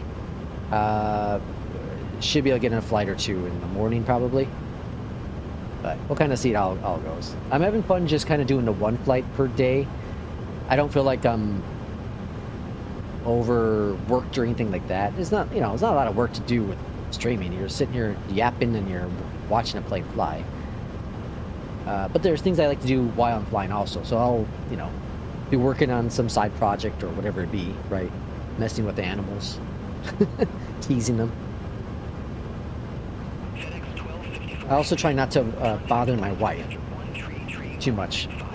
I don't want to annoy her too much. She's very awesome, and she's like, you never bother me when you're streaming, but I feel like I do.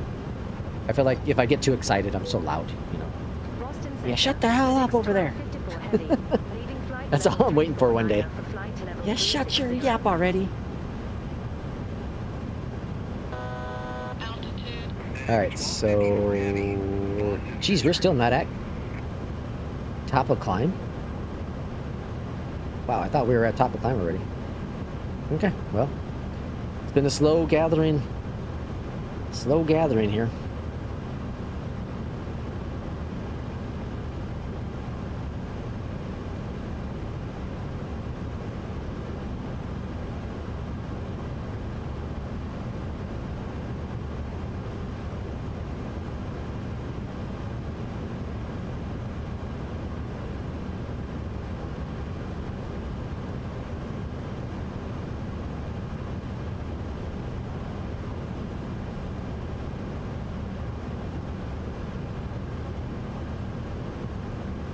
Alright, just checking messages.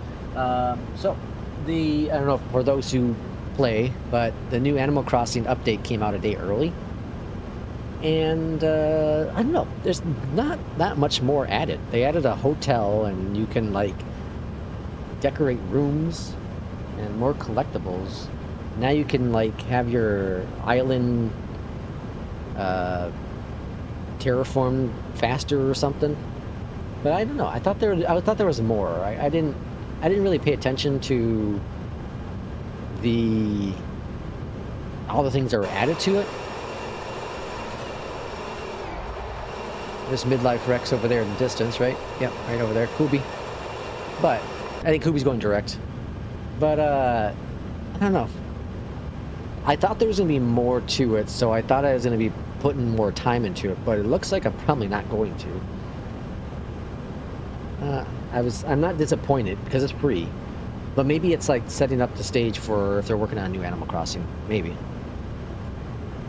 Gordo says, with my 4090 and a 9800, I could do max settings, but I get stuck at an airport with traffic on taxiways and takeoff. Things like, oh, interesting. Yeah, I've been, the max I've done, I think, is 6, like, with flights. And it was okay. I've never done 10, nothing like that. That's just so much traffic. I can understand why there can be problems though, because the engine's trying to do what it can to move all the planes around, and I don't know if Beyondatc's engine's designed for that. It gives you the option for it. I don't think it's actually designed for it. I don't know. I don't know. I'm not a representative of them. Nevertheless, I'll stick with 5. 5 is a happy medium. It'd be interesting to talk to a real-world pilot and hear like how much they hear in chatter when they're flying, you know?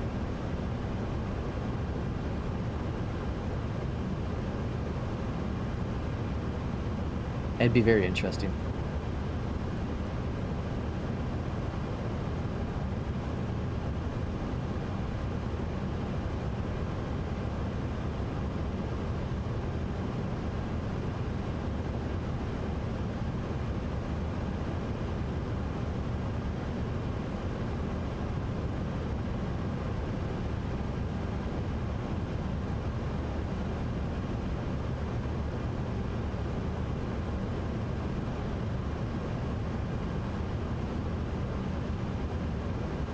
Alright, 36,000 feet, top of the ascent right there.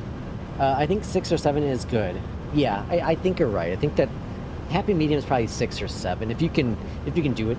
5 for parts I don't like. I think if anything I'd like to be able to tweak the 5 up to 6. 6 or 7 for parked. 7 might be a little too much though. I'll mess with my settings now that I've kind of gotten things working really, really well on my system again after a complete reset. And now with G-Sync working flawlessly, like I tell you what, man, it's like having a whole new system. It really is. The performance is outstanding. I saw a video of some guy doing this on Facebook and Reddit, right? It was cool watching him do that. But I get the same thing too. Smooth performance. You can see some of the ghosting from DLSS, but so I'm trying the G-Sync fix now with HDR. Ooh, any luck? Any luck, King Bob? I'd be curious to know. Like I said, it's not gonna work for everyone. Every monitor is gonna be unique and different. You know, different refresh rates and so the thing I was reading is my system, my monitors. King Bob, do you have an Alienware monitor, don't you? I can't remember, but I know. So when I thought about getting this OLED monitor, it's not the same one, but when I thought about getting this monitor, I know that Kip on the Ground has an Alienware OLED monitor. So I asked him. I said, "Hey, you have an OLED, right?" He's like, "Yeah." Do you like it? He's like, "Oh yeah. Once you go OLED, you won't go back." I was like, "Really?" And this monitor I have now, it was, which it kind of takes me off because actually it's even cheaper now. But that was, you know, when I buy this like a year ago. Oh, you seen one? Oh, cool. So, it was it retailed for $1,000. It was on sale for like $600, and I was like, "Holy crap, that's a steal!" Now it's like $450, which means there's a new version coming out anytime now, right? Which I have no interest in buying. I'm super satisfied with this. Would I like a full, actual 100% G-Sync monitor? Absolutely, but do I need it? Nah. I'm cool. I'm cool. This monitor is freaking awesome. Anywho, Kip has he has a 4K. He has a 4K OLED, and this is just 1440p. Okay. And so I asked him, and he's like, "Yeah, it's great." So I bought it, and where's I going with my story?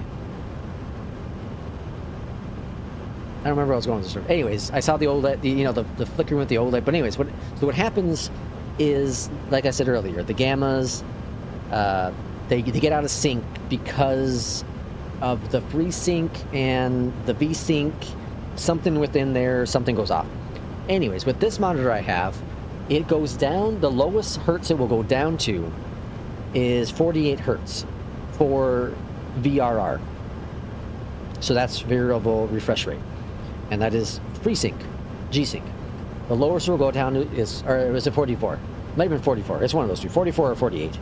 That's the lowest it goes down to. If your frames go lower than that, things get out of whack. And with Flight Sim, they can. Unoptimized planes, lots of traffic, whatever it be, lots of things play a factor, and sometimes your frames will drop down that low. It may be for a split second, but that one split second is enough for things to get out of whack. And when they get out of whack, the gamma and what you're seeing on the screen get out of sync. So all of a sudden you're seeing some of the little weird brightness things going on when you shouldn't, because they're no longer in sync, and that's just how it's going to be until you reset your monitor. Like you turn it off, turn it back on, let it do its thing, right? So we are landing to be what? Cool. The fix I found is that the 10-bit is what's causing it. And if you go to 8-bit, you lose a little bit of color. If you can notice it, you lose a little bit of color, but it's not enough to take away. OLED's so bright, so beautiful to look at. It's very minimal. Very, very minimal. Let's see. Same monitors. Okay. I have OLED 2. Best thing ever. Yeah, OLED's amazing. Plus, you have the OLED Stream Deck as well. I got an Acer 170 Hz, 140 IPS, and thinking about going 4K non-OLED. So it's weird because I was doing some tests when I first got this monitor and was experiencing some of the the weird issues of OLED, because OLED refresh rate's a lot different. The way it refreshes each pixel is completely different than an IPS. Completely different. There's more technical issues you might notice on an OLED than you would on IPS. The difference, though, obviously, is blacks are black, whites are white. It's like true, 100%, right? It's crazy. It is wild. But you also got to make sure that you that you clear the monitor, you know, the pixels, that it do its thing that's like it's supposed to.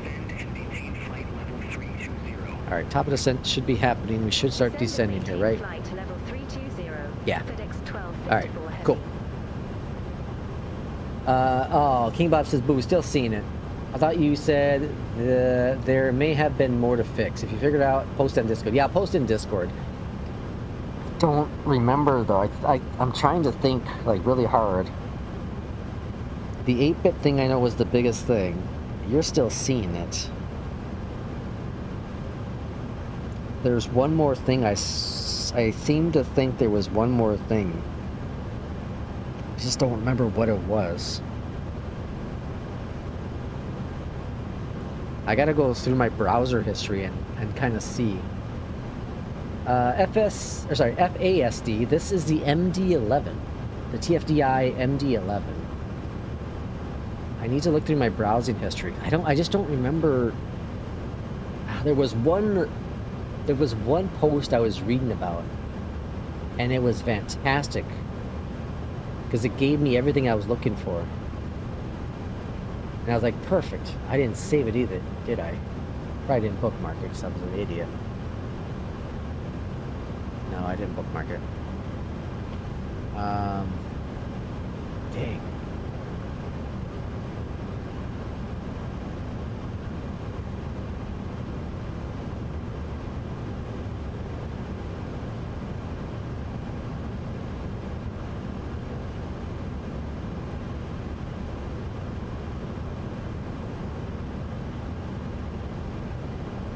Oh, hold on. Hold on. Okay, let me look at this. I might have figured it out. There was one more thing. Shoot. Where was it though? Hold on. There was one more thing. I gotta find it. There's one more. King Bob, I have it. Hold on. There's one more thing. I gotta find out where it is though. Here it is. I found it. All right, cool. One more thing, King Bob, and Keith. Hopefully, Keith, you're still here. Keith, give me life. You're still here. At Keith, someone at Keith, see if you're still here. Here's the last thing you have to do.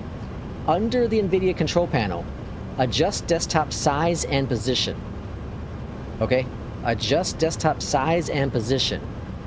Click on your monitor. Aspect ratio. Click that one. Make sure that one's on. It should be by default. The second thing right here, perform scaling on. By default, it says display. Change this. On default is from on display. Change it to GPU. Click on this override button here. Make sure your resolutions, which are the refresh rates, what you want. So 100 hertz. I don't know why it's saying that right now. And then apply. And then apply. Okay? Adjust desktop size and position. Aspect ratio. Perform scaling on.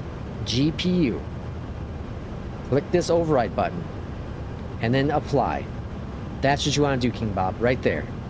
Yeah, I found it. I'm gonna bookmark this. I thought maybe I did bookmark it.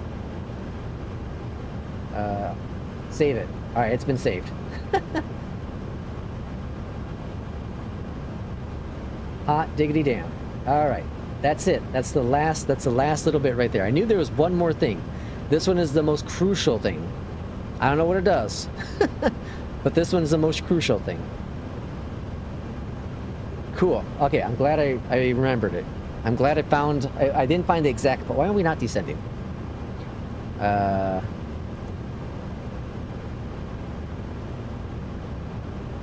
I'm not sure why we're not descending, but we're going to start descending now. Going back in, King Bob says. Alright, hopefully that works. Hopefully that's the trick. Runway... What are we doing? 3-1. 3-1. Alright, and then... the 10-9 on the ILS. 1109. Oops. 09. I don't know what I do without my Stream Deck. Minimums are 558. So we're going to do 550. 550 in the box. Cool. Okay. Looking good. Looking good. Let's see. Michael, welcome back in. Hello again from Thailand. I got the BMG 737 and have a Honeycomb Alpha and Bravo. All seems to work except for the switch to do... except for the switch to you have an input. Hold on. What now?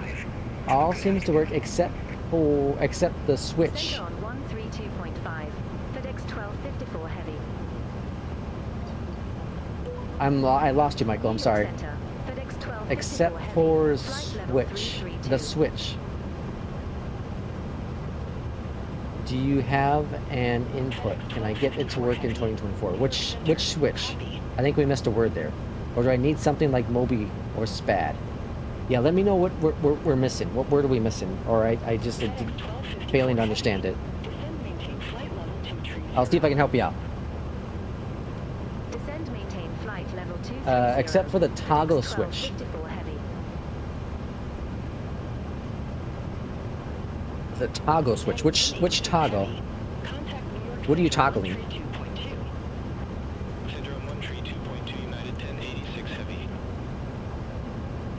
Like toggling lights? Like one of the lights or something?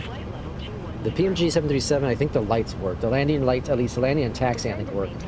Default in the sim. Some of the other ones you have to set up manually. Alright, we're descending down to 21,000. I was gonna say 100. Alright, right we're on descent here. I am going to step away for just a few moments so I can feed the pets. Toggle switch on the Bravo and Alpha. The light switches? You're talking about the light switches? To toggle the landing and taxi lights? You should be able to default ones. Keith, you still here? Did you see that? Did you see what I just did? The aspect ratio thingy? Please tell me you did. You need to do that too. I'll put a post in Discord as well of the steps. Now that I remember it all. But anyways, I'm gonna step away for just a few moments, feed the pets, and then we should be able to come back in for the landing. Maintain 17,000 feet. Altimeter 2965. Yeah, there should be plenty of time. FedEx Okay, 1254 cannot get the lights to work. Oh, Michael. Okay, interesting. So in flight sim. Okay, let me feed the pets. I'll come right back. Okay, they're gonna get mad at me. I'll be right back, everyone.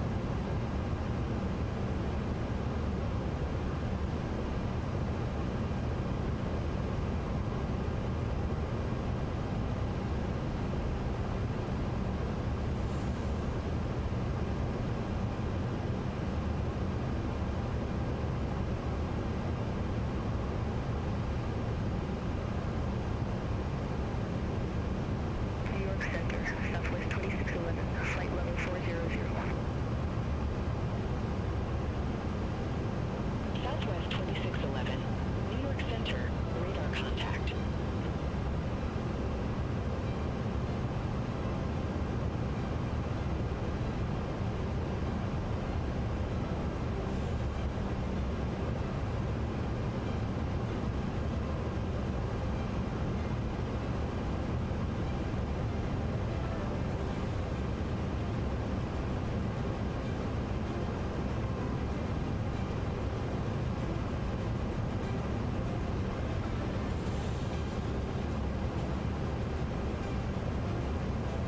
Brickyard Tree 41.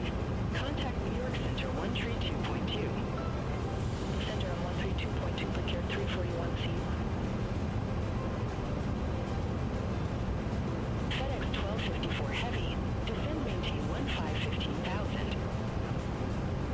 Descend, maintain 15,000. FedEx 1254 heavy.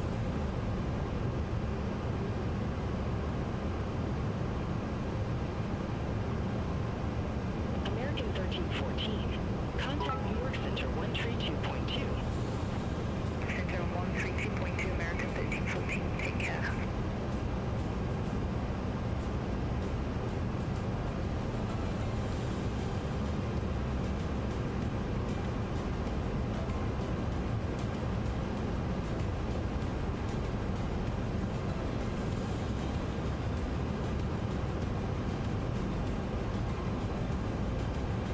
EJET 834. Contact New York Center 132.2. Have a good one. Contact New York Center 132.2, EJET 834.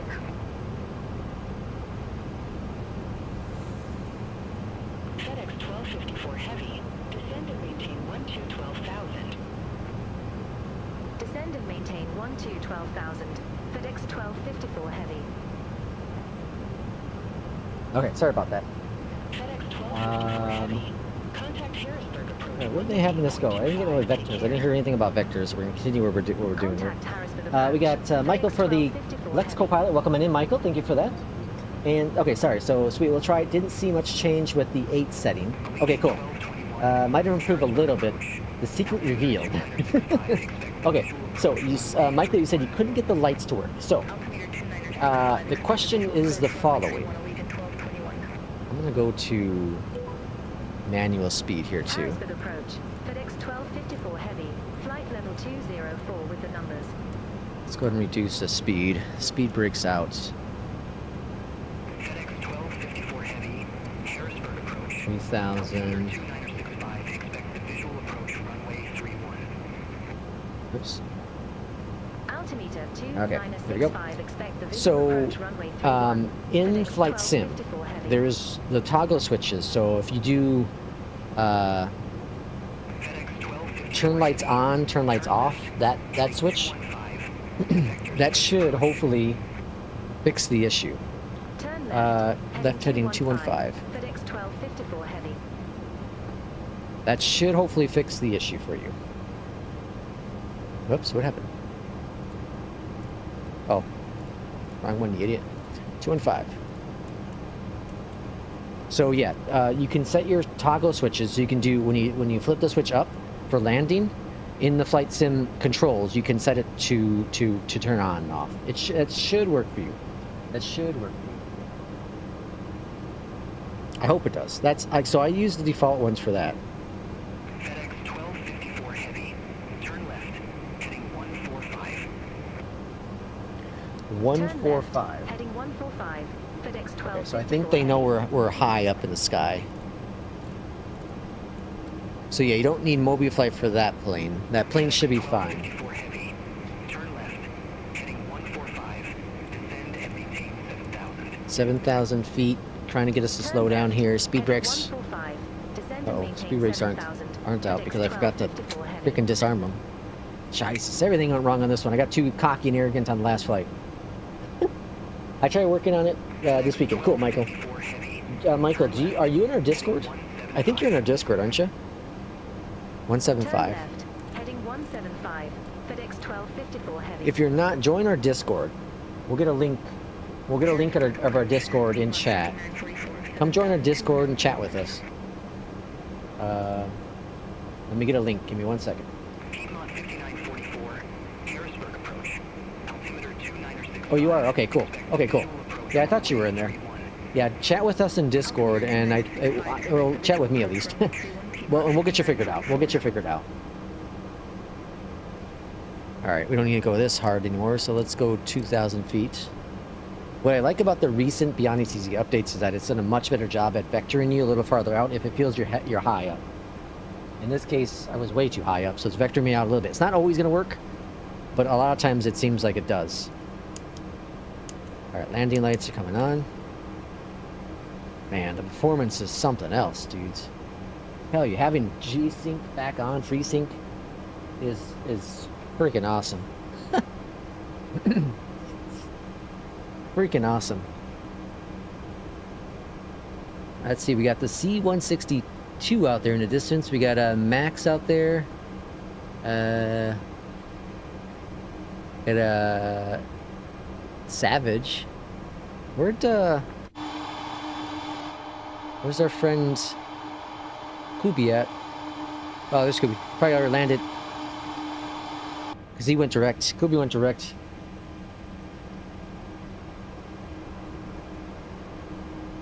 So I think it's trying to get us going over this VOR here, this LRB. Alright, speed's looking much better. Altitude's better as well.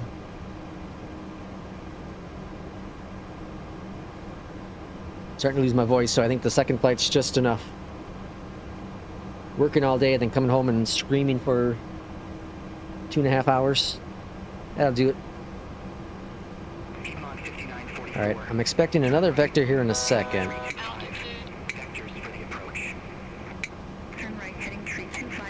Alright, then we gotta make sure we dial the flap again. Back to 15. Alright, that's back in there. Cool. And let's just verify, not that one. This one here. Yep, that's up. Cool. Okay. We should get a vector any second now. 1254 heavy. Descend and maintain 5,500. 5,500 checked. Descend and maintain 5,500. FedEx 1254 heavy. Alright, looking good, looking good. Let's see, Jay says, will you verify the steps for the G-Sync, etc., and post them on Discord? Yes, Jay, I will. Michael says, okay, thank you. This old guy loves the sim and PMDG, but slow at setting things up. Hey, no worries at all. We're here to help you. However we can help, we'll help. More than happy to try, at least. May not always solve everyone's issue, but, you know, we can certainly attempt to. Altitude.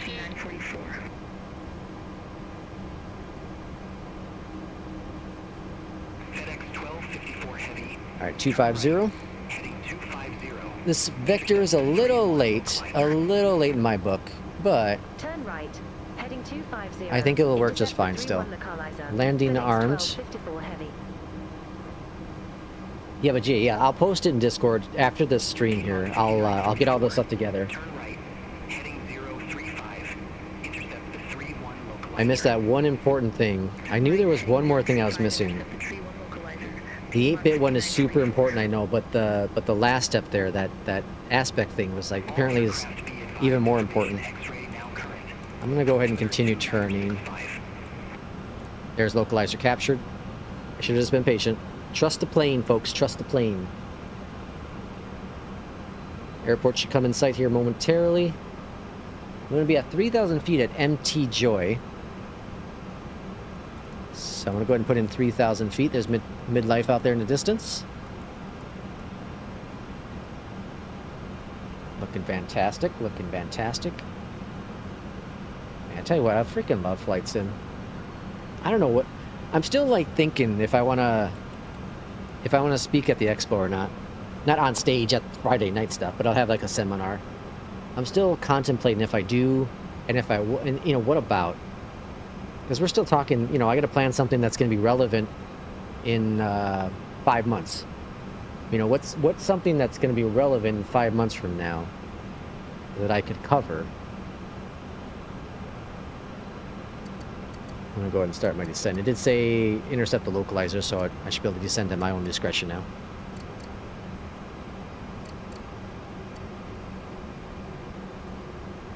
I don't know. Or do I want to just be there, go there as a, you know, a spectator the whole weekend? I already signed up for, you know, to get access, try to get access so I can stream stuff here on the channel. That kind of stuff. Media pass, I guess you call it. So... you know, I'm gonna try to do that at least. Airport is at your 11 o'clock 9 miles. Report the field in sight. Field in sight, Piedmont 5944. Piedmont 5944. Cleared visual approach runway 31. Alright, it's interesting. Okay, I see why. So we're 19 nautical miles out. I put speed at 210, but because it would be below the speed tape here, it's not going to let us go that low. See, again, it's a modern plane, but it's an old plane. It's a weird thing. That's why I think you'll like this plane, PT. Once you figure it out, get used to it, give it some time, I think you'll really, really like it. Be patient with it, though. It's a learning curve. It's a little bit of a learning. It's not crazy, like, deep learning curve, but there's a learning curve, no doubt. But I do feel you'll like it. 17 nautical miles out. Is that really 17 nautical miles out there? Doesn't seem like it's that far. I don't think that's right. Well, I guess it is. Yeah, it is. Never mind. Trust the plane. Trust the plane.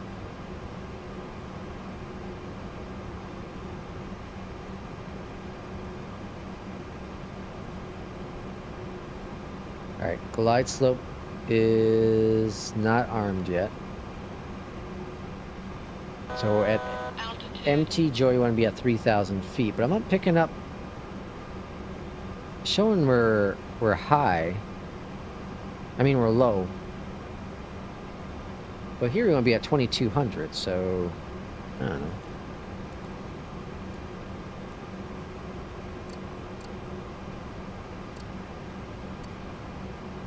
I'll make that adjustment there. Alright, let's go ahead and get our slats out. Not that slat. Come on now, sicko. Slats out. Approach mode is armed. Decrease that a little bit. And then what's our speeds again? I already forgot.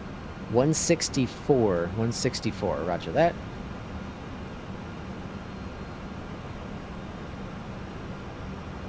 Midlife Rex is taking off again. Going out for a little cruise. Are you in the, you're in the Neos. So you're in the any builds? A320, right? 2500. 2500 call. And we got a crosswind of... Oh, no crosswind on the ground. 15 headwind. 15 headwind.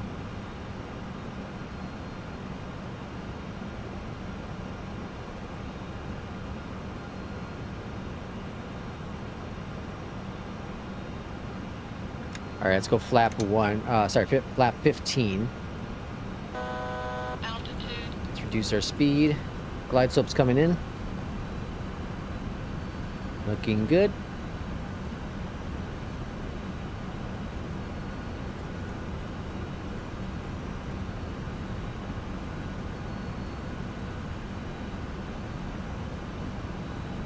Boy, I just got hit with like sleepiness. I might not do another flight today. This might be it today. You're in the A380? What the heck is going on, Flight Sim? It says you're in the Neo, but it also shows you as a 737.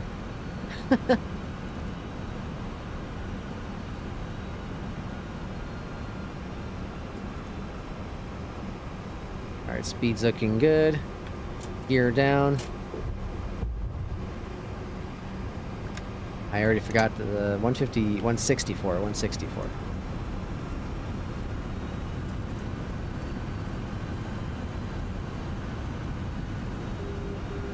Auto marker. Stabilizer motion. Stabilizer motion. Oh, now we don't want 50. We want flaps 35.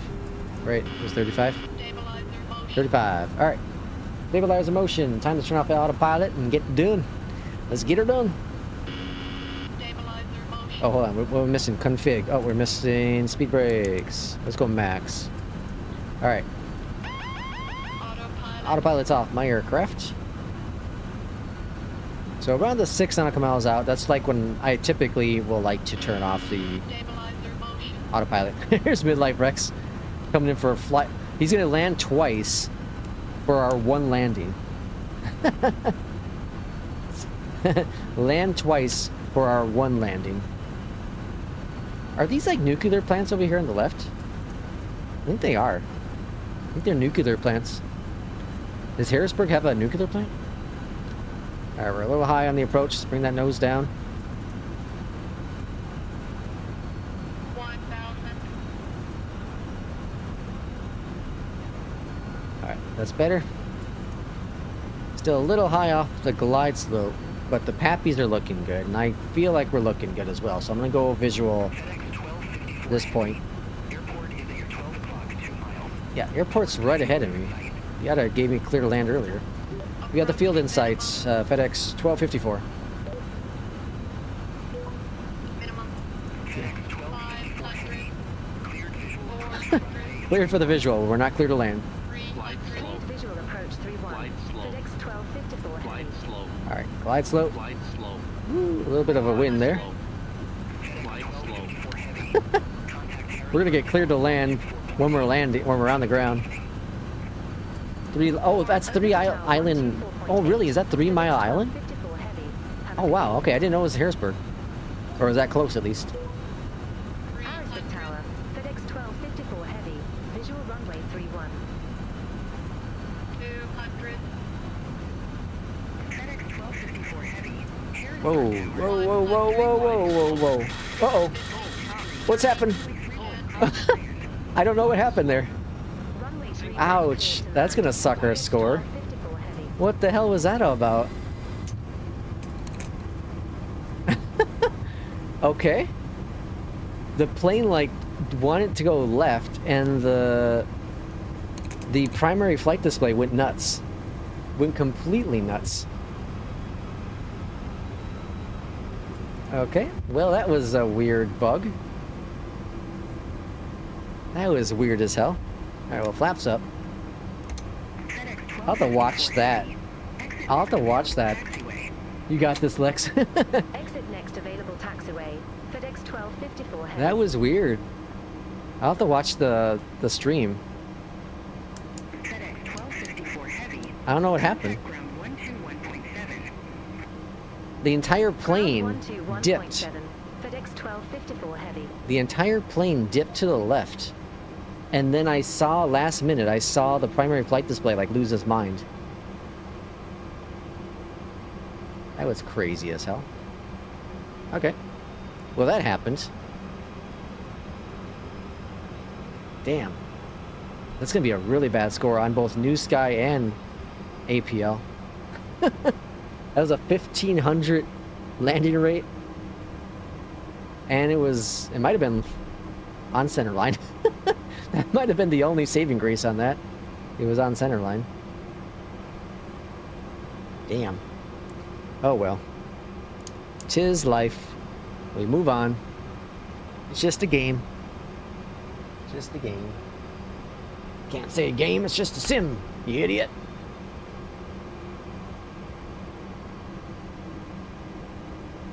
That was funky. I wonder if I can see it. I guess I can replay it here. We'll look at it here live. I'm curious. Not live, but replay live. I'm curious to see what happened. I want to see if I missed something that I should have picked up on earlier, but I don't think I did. I was coming in a little high. I don't know. I highly doubt we had wind shear from like the mountains here and all that. The little hill, I guess, not even a mountain. We got a couple of hold on, FedEx planes over here, right? There's one at least. Oh, we got UPS plane. We got two FedEx planes. And then we got like nothing here at the terminal. This terminal like never has any planes. It's very rare it has even one or two. It's really weird. I don't know if they just didn't put add-on spots or like parking spots signed properly with this scenery or what. It's really weird. It's always so lonely here in Harrisburg. Oh, we got two UPS, one FedEx. My bad.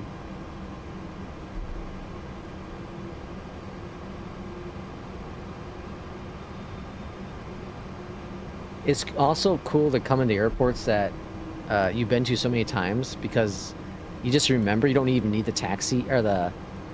Yeah, you don't need the taxi charts. Like, you just know where to park. Like, I know cargo's over here.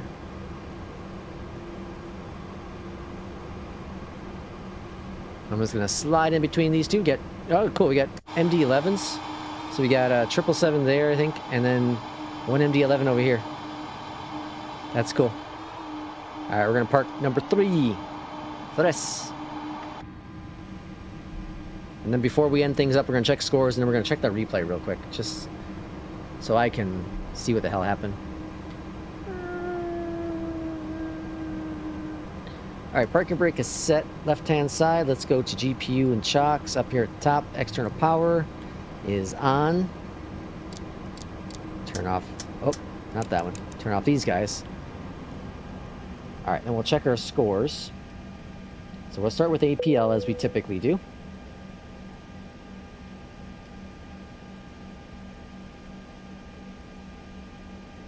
Let's see. APL. Lost it. Oh crap, did I just close out APL? Oh, here it is. Okay, here's APL. Here's my next flight I'm going to do. Not today, but... score in APL is... a 94. Ouch. Yeah, that sucks. Landing lights, I failed on the landing lights? Really? Oh, yeah, I forgot about that, yeah. 1821 on the landing rate.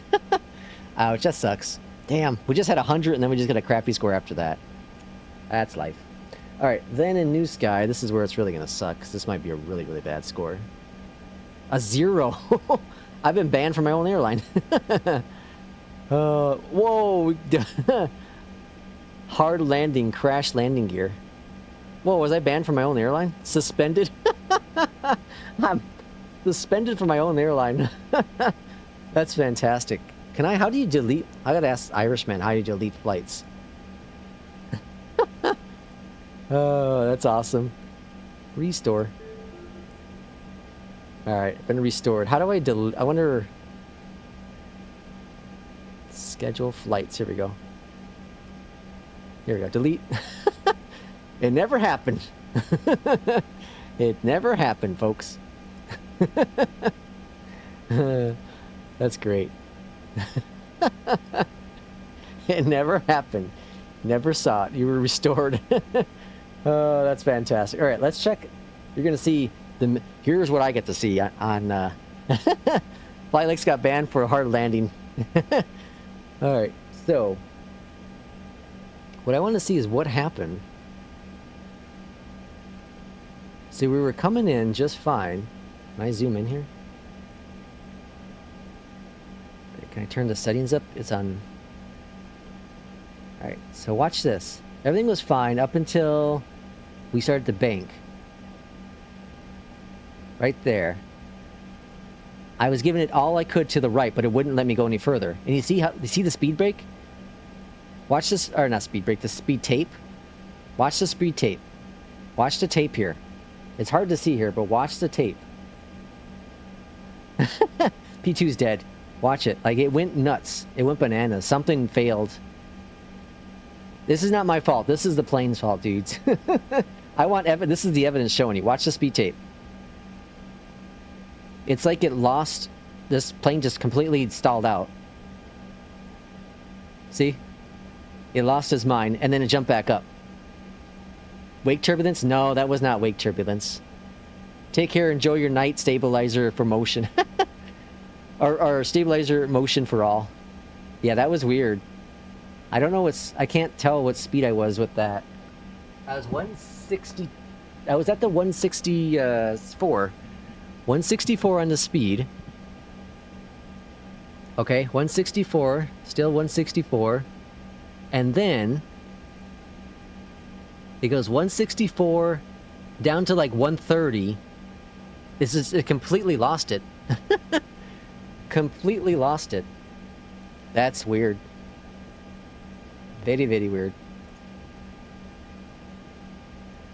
Alright, set this back to 480. Yeah, that was weird. You saw it. The evidence is there. The evidence is there. So far, 100 and a 120 frame rate. I think the fix works. At 165, it still flickers slightly. Ooh, King Bob has some evidence for us. Nice. I like it, King Bob. Thank you for being a beta tester. Thank you for giving me some info on that. So it looks like it might be working, huh? Did you make me buy another garbage plane? Hey, this is Jay Russ's fault. This is Jay Russ's fault, y'all. I did not make P2 buy it. I have a broken back as the third pilot. All right, folks. Well, that's gonna be it for today. Forgot how silky G-Sync is. Yeah, for right. G-Sync, it is impressive when you don't have G-Sync for a while and then have it on. They could get the stutter still, but it's a lot more smoother. It's a lot more smoother. Like, this is just, my God. It feels. I know on the stream you're probably only seeing 60 FPS, but like, man, it is very impressive. Very impressive. But thank you all for coming on in. Thank you all for the support today. Thank you all for the donations. Thank you for the memberships. And today's was a lot of fun. Had a blast flying today. I'll try to do my very best to get on a flight tomorrow. Probably be just one flight. And Saturday, probably no flying on Saturday, or no stream on Saturday. But we'll pick it back up on Sunday. Pick it back on Sunday. So have a great rest of your Thursday. Have a great Friday, and we'll see you Friday night, hopefully for a stream. Take care, everyone.